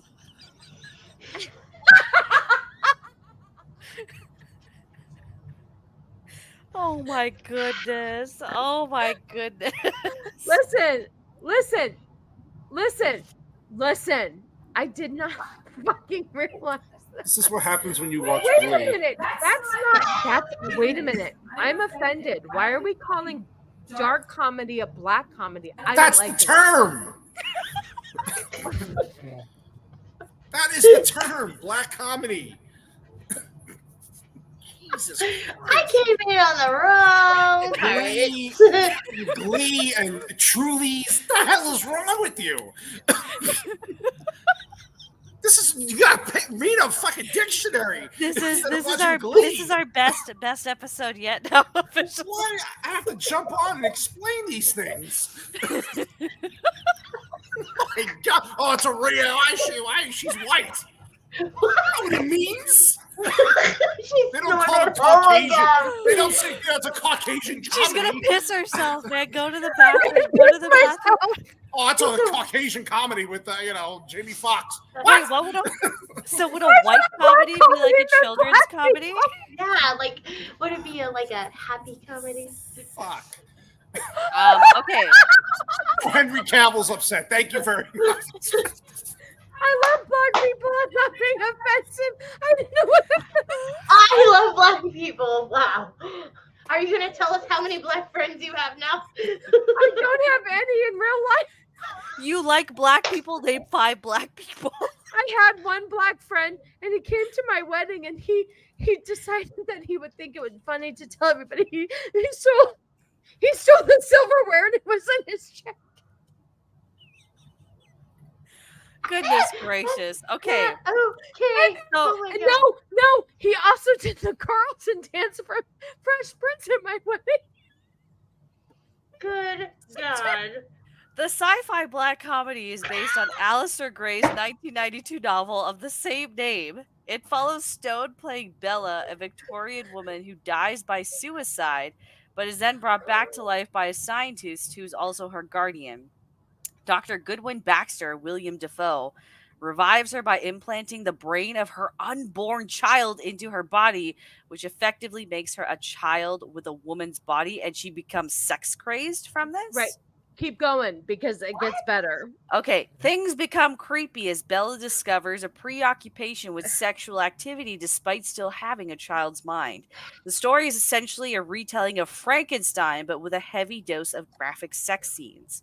Yeah. Lanthimos defended the movie's raunchiness at a press conference at the Venice Film Festival, saying, quote, "Sex was intrinsic to the novel and essential to demonstrating Bella's freedom.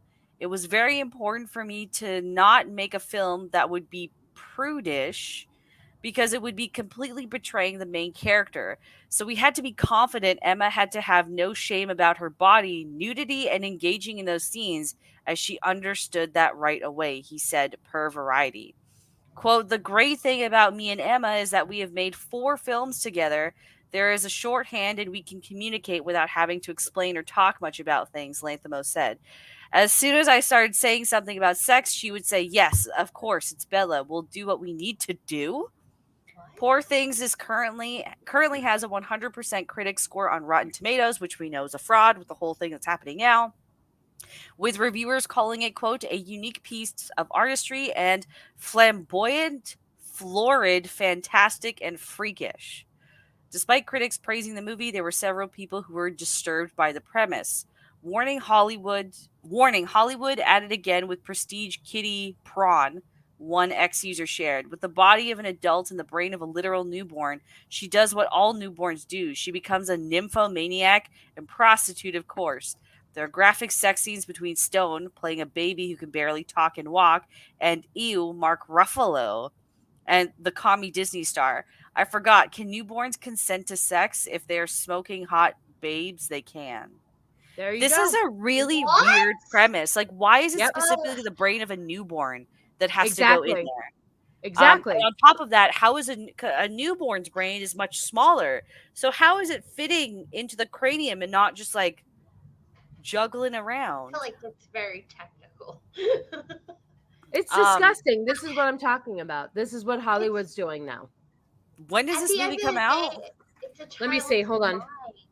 And children are trying, like, it says newborn, but if we're saying, Oh, like, December even 8th. yeah. That's the Even day if- before my birthday. I'm gonna go see it. I'm going to see it too, and I think we should do reviews on it, or at least Oh do my a Sunday God. stream on it, because this is fucked up. It is. I mean, because if you think it, like, adult body or not, it's a child's brain. I know they use newborn, but even we use like an older child, like, I don't know, 10, the child is trying to please the adult, and these sexual acts are, this is just fucked. But why would you even feel sexual if you had a child's brain? Like, you're not wired Right. like that. So is she being graped? Yeah, I how mean, is like, she a yeah. nymphomaniac after having a baby's brain put in there? Yeah. Because Because the baby was trained to have sex. That's the only thing I Also- can come to. Like, why? So they said that it was like a reimagining of Frankenstein, but why does Right. it have to be sexual when a woman's involved? Oh, because that's our day and age now. Everything has to be sexual. Everything has to be revolving around kids. It's disgusting. I don't think This is that's our weird. day and age. That has always been. And William thing. Defoe is in it, and I like him, but he's a little odd. I mean, So- back in the day when they thought we were crazy, they were using sex to fix us, right? So This is an uncomfortable topic. And It how is. is this a black comedy now? Is what I'm lost at. Yeah, where's the comedy here? Where are the black people? That's all I'm saying. Maybe it's a black baby's brain. There you go. I can't fucking believe I don't understand that. What No, is wrong with ma'am. me? I have no business being alive if I don't even fucking know what that Whoa, is. whoa! Pump the brakes there. Yeah, calm down. Calm down. Holy shit. I mean, This how is- stupid yeah. am I? I'm just Anyway. wondering. Big hat. In terms of, again, Oscar buzz. I mean, I'm just saying, who would think this was even a comedy? Like, Well, what's let me comical about it? let me put it out there. I'm going to say a couple of words and you can do what you want. Hollywood, Pizzagate, Island. you can't say that pizza term on YouTube, by the way. Oh. Yeah, that's Mm. that's a move that will get you kicked off of YouTube. So be wary of that. Yeah, so I like pizza with pineapple. Just say P-gate. P-gate. Pizzagate. That's all right. I got taken down for fucking reading a news article, those motherfuckers. Anyway, yeah, so we like pizza with pineapple. Oh God, are you serious? Good. Thank you, Josh. I love it. Thank you. It's okay. This It's is okay. weird. This is weird. I will go see it though. So Yeah, so when I saw this earlier this week, I was like, this is not okay. I don't but this is what our movies Was she are a like. child actress? Emma Stone. Yeah. She was, right? Like, would you say teens? Because she did like the Scarlet A and, right? She did She that. started Yeah, in she her did. teen years. Yeah. Okay. I don't know. I like her. I don't dislike her, but I just don't understand. I mean, there's a trailer here, but we could probably get kicked off for it, right? Yeah.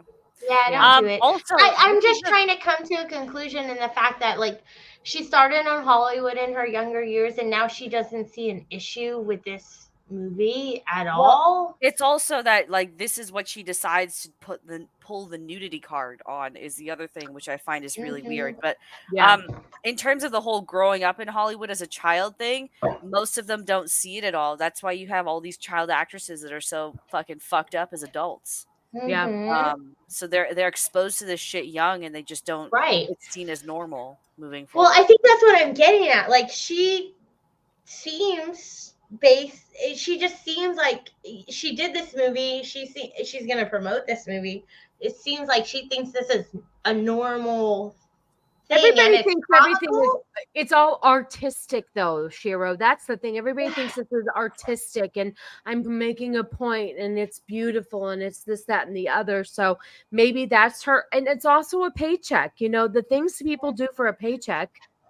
Yeah, That's a really uncomfortable shot, by the way, of fucking Mark Ruffalo and Emma Stone there. Yeah, she almost looks like this other weird actress that I can't place her name, but she was in The Orange is the New Black, and she has been, she was on the interwebs talking about sleeping with a married man and all this stuff. She's a really gross looking girl. Anyway, she resembles that in my opinion right there. She doesn't look like herself. Is she the blonde, like the main character in The Orange is the New Black, or? I think so, but she was also the really weird, like overly eccentric sexual girl, but she was also not very girly looking. I don't know. The redhead who does not the redhead. No, that one's gross too. This was a different one. Oh, I don't know then. I think it was the blonde then. I know who you're talking about. She's not very cool either. Her name was Taryn Manning. Oh, she kind of resembles her in that picture right there, in my opinion. The way she looks now, she's been running her mouth on Instagram and stuff and calling out, you know, being with a married man and stuff. So, yeah, it's not a good look. Not a good look. Yeah, but, it's the blonde girl. Yeah. Oh, yeah, she was the meth head. She was the meth Christian Yeah, she one. was the meth head. Natasha Leone is the one I think you're talking about, who she was pretty, she was a little too much too, but anyway, Yeah, so yeah, that's what we have looking forward to. Hopefully the Marvels will come out so Vex and I have something to shit on. Because listen, I'm still about shitting on stuff that doesn't need to be made, and I think the Marvels is one of those things. Okay, but can I ask you a serious question? Because I'm a normie. Please. I don't know all this stuff. Like, when you watch some of this stuff, are you going into saying, like, I hope it's going to be good? Or are you Barbie, I saying, did, yes. With Barbie, I did go in. I was really surprised that the things that happened during the movie happened. I went in with an open mind, actually, to be honest. I did too for Barbie. Okay. But there's some things that I just know will be worth making content on, and the Marvels will be worth making content on. Otherwise, I wouldn't fucking bother. Yeah, and I did go into The Little Mermaid knowing that I was going to be disappointed because I knew she wasn't my mermaid and I knew how it was going to feel. But going into Barbie, I really did have high hopes, and that's why the marketing was so good, because it really didn't. I didn't think it was going to be as woke as it was, and I didn't think the messaging was going to be quite as harsh as it was, in my opinion. Okay, and I guess so. Can you just said something, but it was kind of like you kind of knew it was going to be like that. Like, is it worth watching something that you know you're going to hate, or are you giving it the chance when you go see it to, like, please don't let me hate this? For content, it's worth it. And for The Little Mermaid, I felt passionate about getting my opinion out there because I loved that movie so much growing up. It's one of my favorite Disney movies ever. So I felt like I was also launching my channel that weekend, and so I felt like that was a good way to start. So with the Mermaid movie, I knew I was going to be disappointed. I just needed to figure out what I was disappointed about. But with Barbie, I really did go in with an open mind, hoping that it was going to be better because I did grow up playing Barbies. I loved Barbies. And so I felt like it was necessary to get my opinion out there. I have to say it worked. It really did give my channel a boost. But I did it for two reasons. One, I really wanted to see what it was about. And two, I really did want to help my channel grow. And I felt like putting my opinion out there would help. So I did it for kind of selfish reasons, but I'm willing to admit that because there are certain things that will make your channel grow.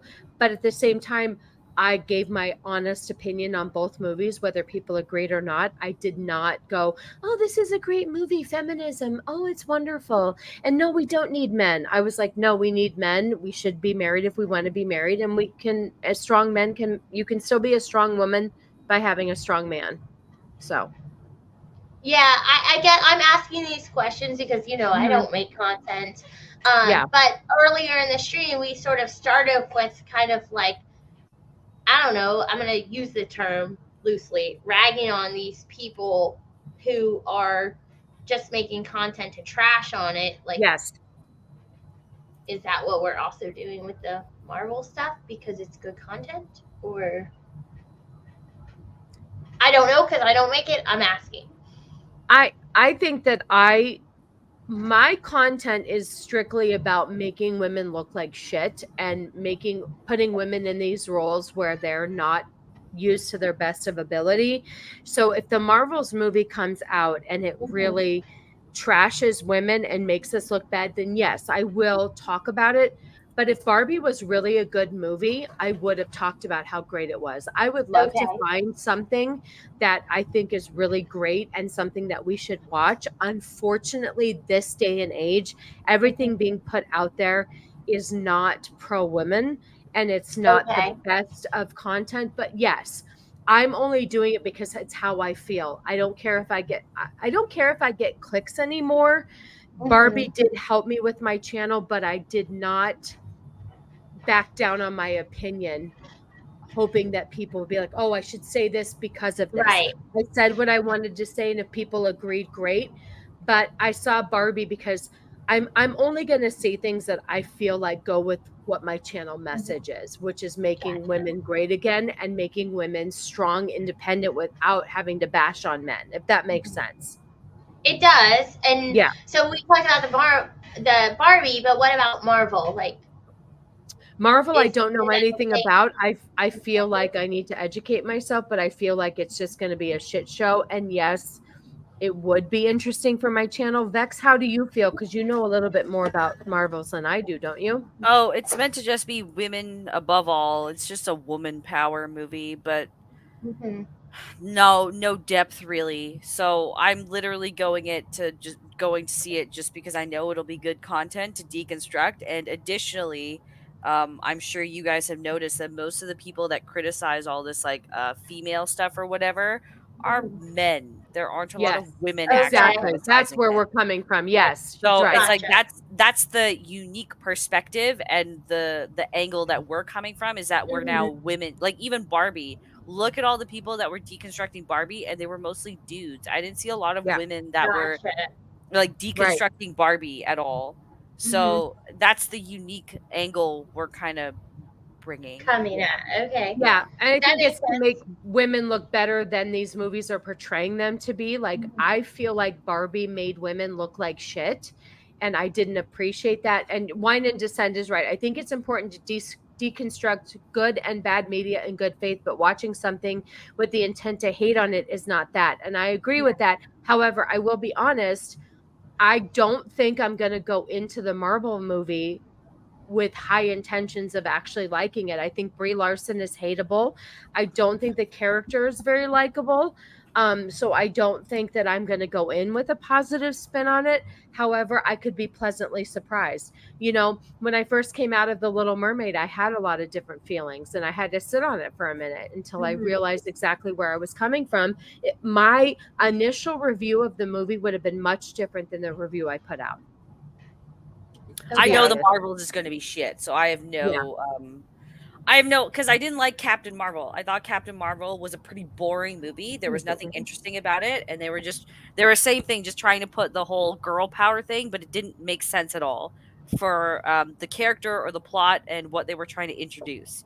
And I know that the Marvels now, because it's been through so many reshoots and it's been pushed back so many times and delayed, and they intentionally hired a woman director with basically no directing history.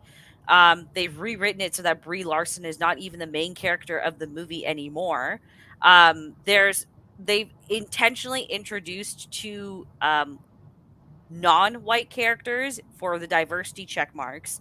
And on top of that, to even understand where those characters come from, you have to have either watched WandaVision for one of them, and then for the other one, you had to have watched Miss Marvel, which nobody seemed to have watched, and now Disney is licensing out to networks to try and get some buzz, not only with this film, but with their Disney Plus productions. So I know from the get-go this movie is going to be a shit show and it's going to be a feminazi film on top of that. And I, as a woman, because let's face it, it's just going to be a bunch of men piling on about this. As a woman, I can actually offer a fresh take who also understands what the fuck is going on. And I like Beard's comment. I can't bring up comments. My computer's so we're acting weird. But he said, I really like that you're all out here giving your female perspective on topics involving women. This is more than content. It's valuable information. And I think that has to do with movies too, because I feel like the women out there, in the way that they're being portrayed in movies is not authentic, and it's giving us a bad name. And I do think that a lot of men are going to shit on the Marvels. Now, I did see WandaVision and I didn't mind it, but I want to say that and I can't remember because it's been such a long time, but I want to say that there were some problems with it. And Cannoli has a better memory than I when it comes to that, so he can remind me. But we did watch WandaVision and we did enjoy it in the beginning. And she was a strong female character who wanted to just keep, what's his name, Vex? The dude with the gem in his head. Vision. Thank you. WandaVision. That's why it's called WandaVision. A white comedy. Okay? Here we go.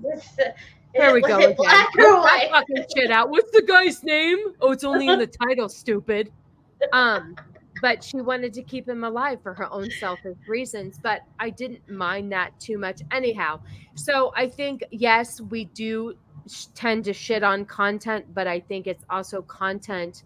I tend to go now. Vex is a movie review channel, so she's going to review more than just what I do. My channel is based upon the female perspective, and really making women look good or bad. And I will comment on both of that. And I really wish there would be better movies out there where I can actually go enjoy a movie and make a really good positive review on it. But unfortunately, that's just not our I'd also like to point out that there are a lot of people that just like go, like the bigger channels just go over the movie, but they don't really offer any depth. And I'm still trying to refine that in my own videos. Like I'm still mastering that, but like some of these other channels just kind of like harp about this was woke and that was woke, but they don't really give you an actual analysis, which is why I appreciate creators like The Critical Drinker, because he will give you an in-depth analysis, but at the same time, over the years, I noticed that he is refining the way he presents his content and his arguments. So, bye, Josh. Thank you for coming by.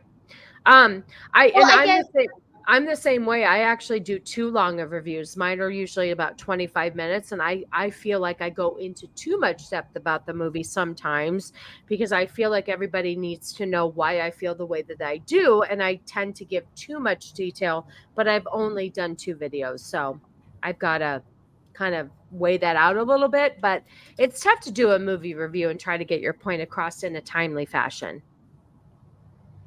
Yeah, I was just, so I think you guys, I was going to ask this next question, but I think you both called it out pretty distinctly. Like, what's the line between you reviewing a movie because it's shit, or it's going to be shit, and these people that we're calling hypocrites and stuff? Yeah, that's the difference. We're actually giving the reason we're giving the reasons why we're calling it out. We're not just saying that's woke, screaming, that's woke, right?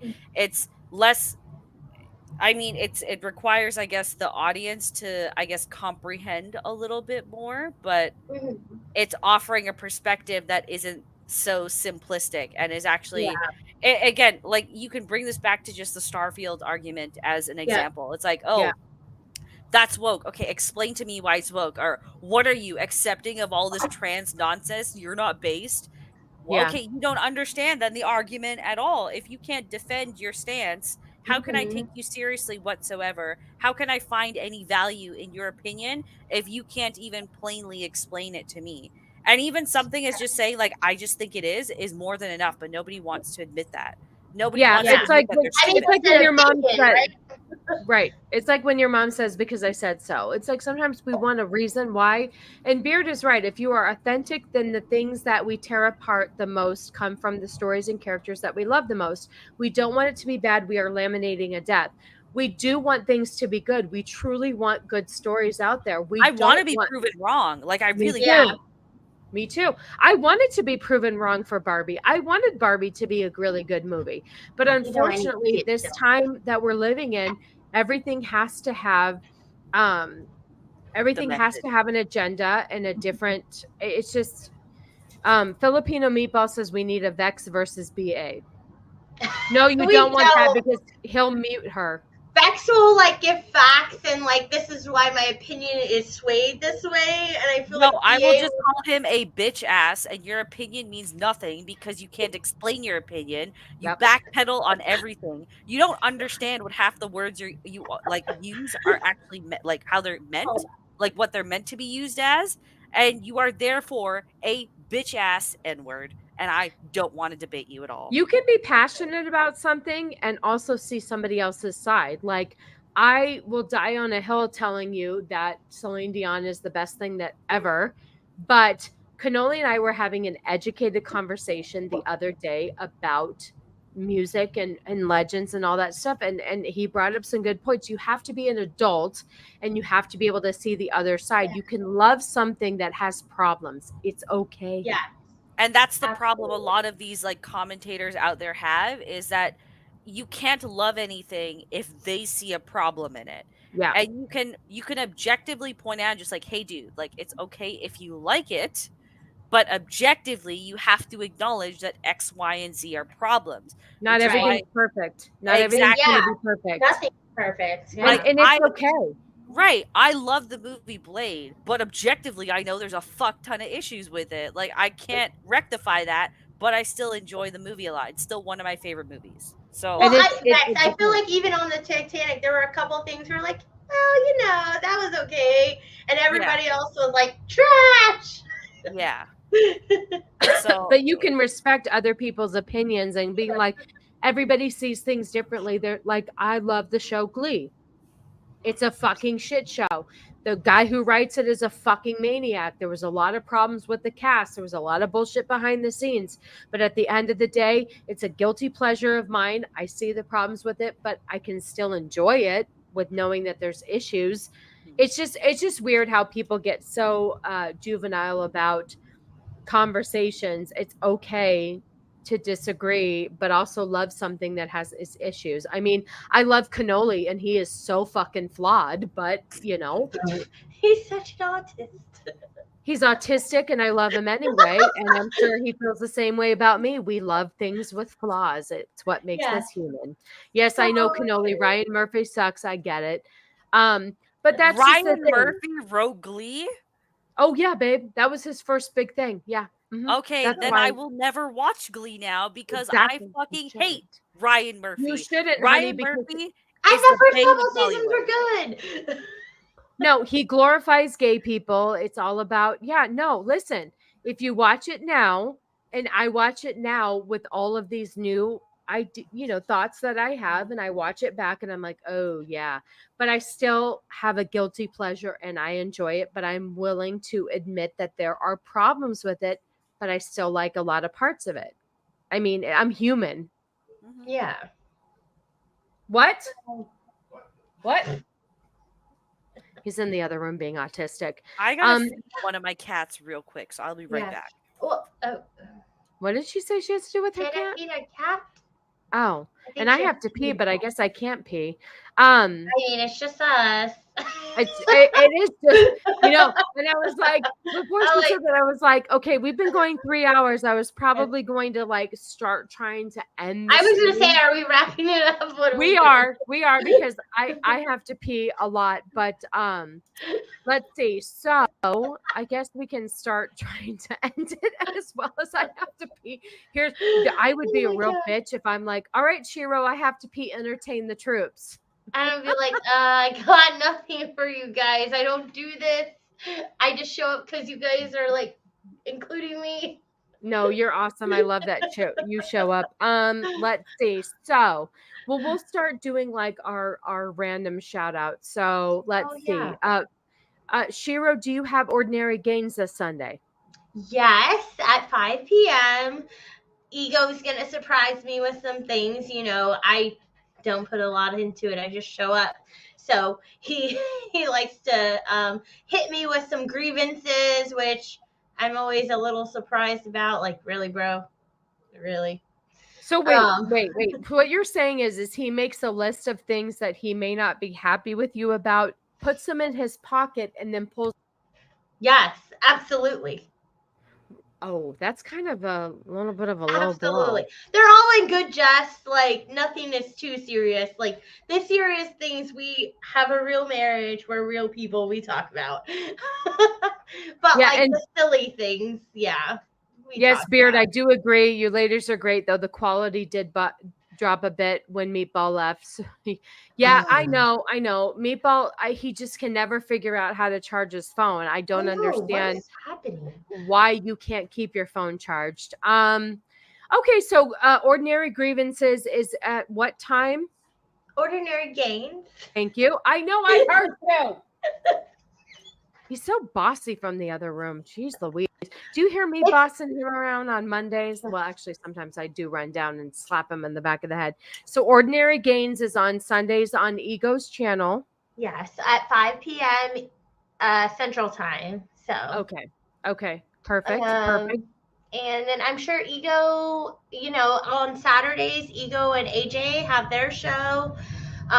Heroes No Capes. I think it starts at 11 Central Time. Yeah, so tomorrow, what is it? No Heroes, No Capes? Heroes No Capes. Too many Trulies. Oh my God. I don't think there's any heroes anymore. All right, we're all just ordinary. So Heroes No Capes will be tomorrow morning on Abomination AJ's channel. Yeah. And also, I do know that Ego will be cooking on Monday night's show with MMM for Vex, what's the name of the show? Justice League, the four-part series? We're doing part 1 of Justice League, the extended cut. Okay. I hate you all. You know, he said to me, I need to watch this. I was like, didn't we already do that? And he was like, yeah, but we got to watch it again. And I was like, I actually didn't mind the Justice League, the Snyder cut. I actually liked it. So if I did, if I was on the panel, I would be a BA Turnering it and saying that it was good. Okay, Ego's so gonna be there, right? He loves that shit. Yeah, so Ego's going to be cooking on that. And let's see. So we're just wrapping up the stream. Let's see. So I will be back Sunday at 12 noon Pacific Standard Time with Mrs. Sassy Sunday stream. I have a lot of stuff to talk about from this last week. So come get sassy with me. And then, of course, like I mentioned, MMM on Monday. Vex, do you want to give a shout out to where you'll be? You know what? I'm really debating starting a Kick account and just streaming Starfield tomorrow after work. I'm mulling that idea over. Well, let me know, because I signed up for Kick to follow Fear the Beardo, just to see what Kick was all about. And I have a Kick account, so let me know and I'll be there. Yeah, I'll tweet it out if I do, but I'm not sure. But there's definitely a Starfield or many Starfield videos in the works on the gaming channel. Sunday, I will likely be on Mr. Brown Alliance to do the weekly musings, the pop culture roundup. Liz, not Lizzie, she invited me onto, I gotta respond to her message actually. She invited me onto her 1-year celebration, 5-year celebration, wow. her anniversary stream on Sunday, but I got to figure out what the timing is because I like her. We should have her on too. We should have her on. Yeah, I know. We should. We should. But yeah, I don't know what the timing is like just because I might be on Mr. Brown's channel. But other than that, MMM on Monday. I got to move some shit around. I was supposed to be recording with Pops on Wednesday, but my schedule has changed now. Aww. Okay. Yeah. But new episodes of 8750. I'm trying to think what happened this last episode. We talked about R2's gangbang. We talked about R2 the Icky's fantasy gangbang. Fantasy. Okay, thank you. Yeah, it was very interesting. And next week, if you tune into 8750, you will hear me read one of the fan fiction pieces I wrote as a young adult. I will be tuning in for that because Vex reading anything, her voice is very sultry. I will say that it was Call of Duty fan fiction. Okay. And it's the spicy kind. It's not rated G for everyone. Okay. Well, that's the best kind. That's the best kind. Okay. All right. So you can follow us all on X or Twitter, whatever the hell you want to call it. Mm-hmm. And our links are in the description. We will be back. Let's see, it's September, October. I don't know what the first Friday in October is, but I can tell you that right now. So the first Friday in October is October 6th. All right. So we'll be back on October 6th to talk about all the shenanigans. Who knows what the hell is going to happen in 1 month, but we'll be back. Oh, it'll be a gay month actually in October. That's fucking gay month.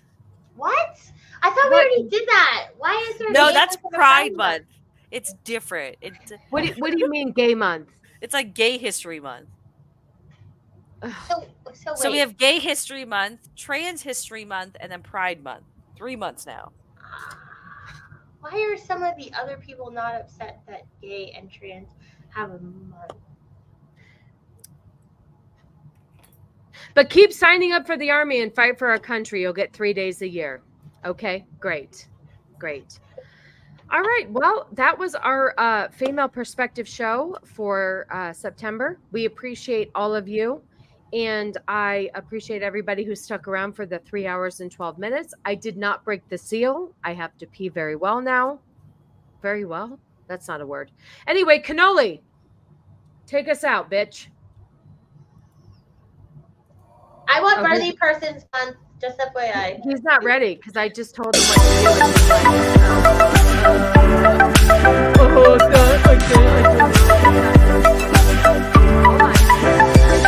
do. the chat. I appreciate you. What is taking him I was so like, we long? could totally. He just hear ran you. the outro. Yes, he Oh, ran we're the still outro, live. and I heard you, and I was like, "What is happening?" Okay, I'm so fucked. I don't even know what's going on. Like, I didn't even know he ran the outro. I don't even see it. Okay, you know what? I'm just Ran it gonna twice? end stream. What's Good night, happening? everyone. It's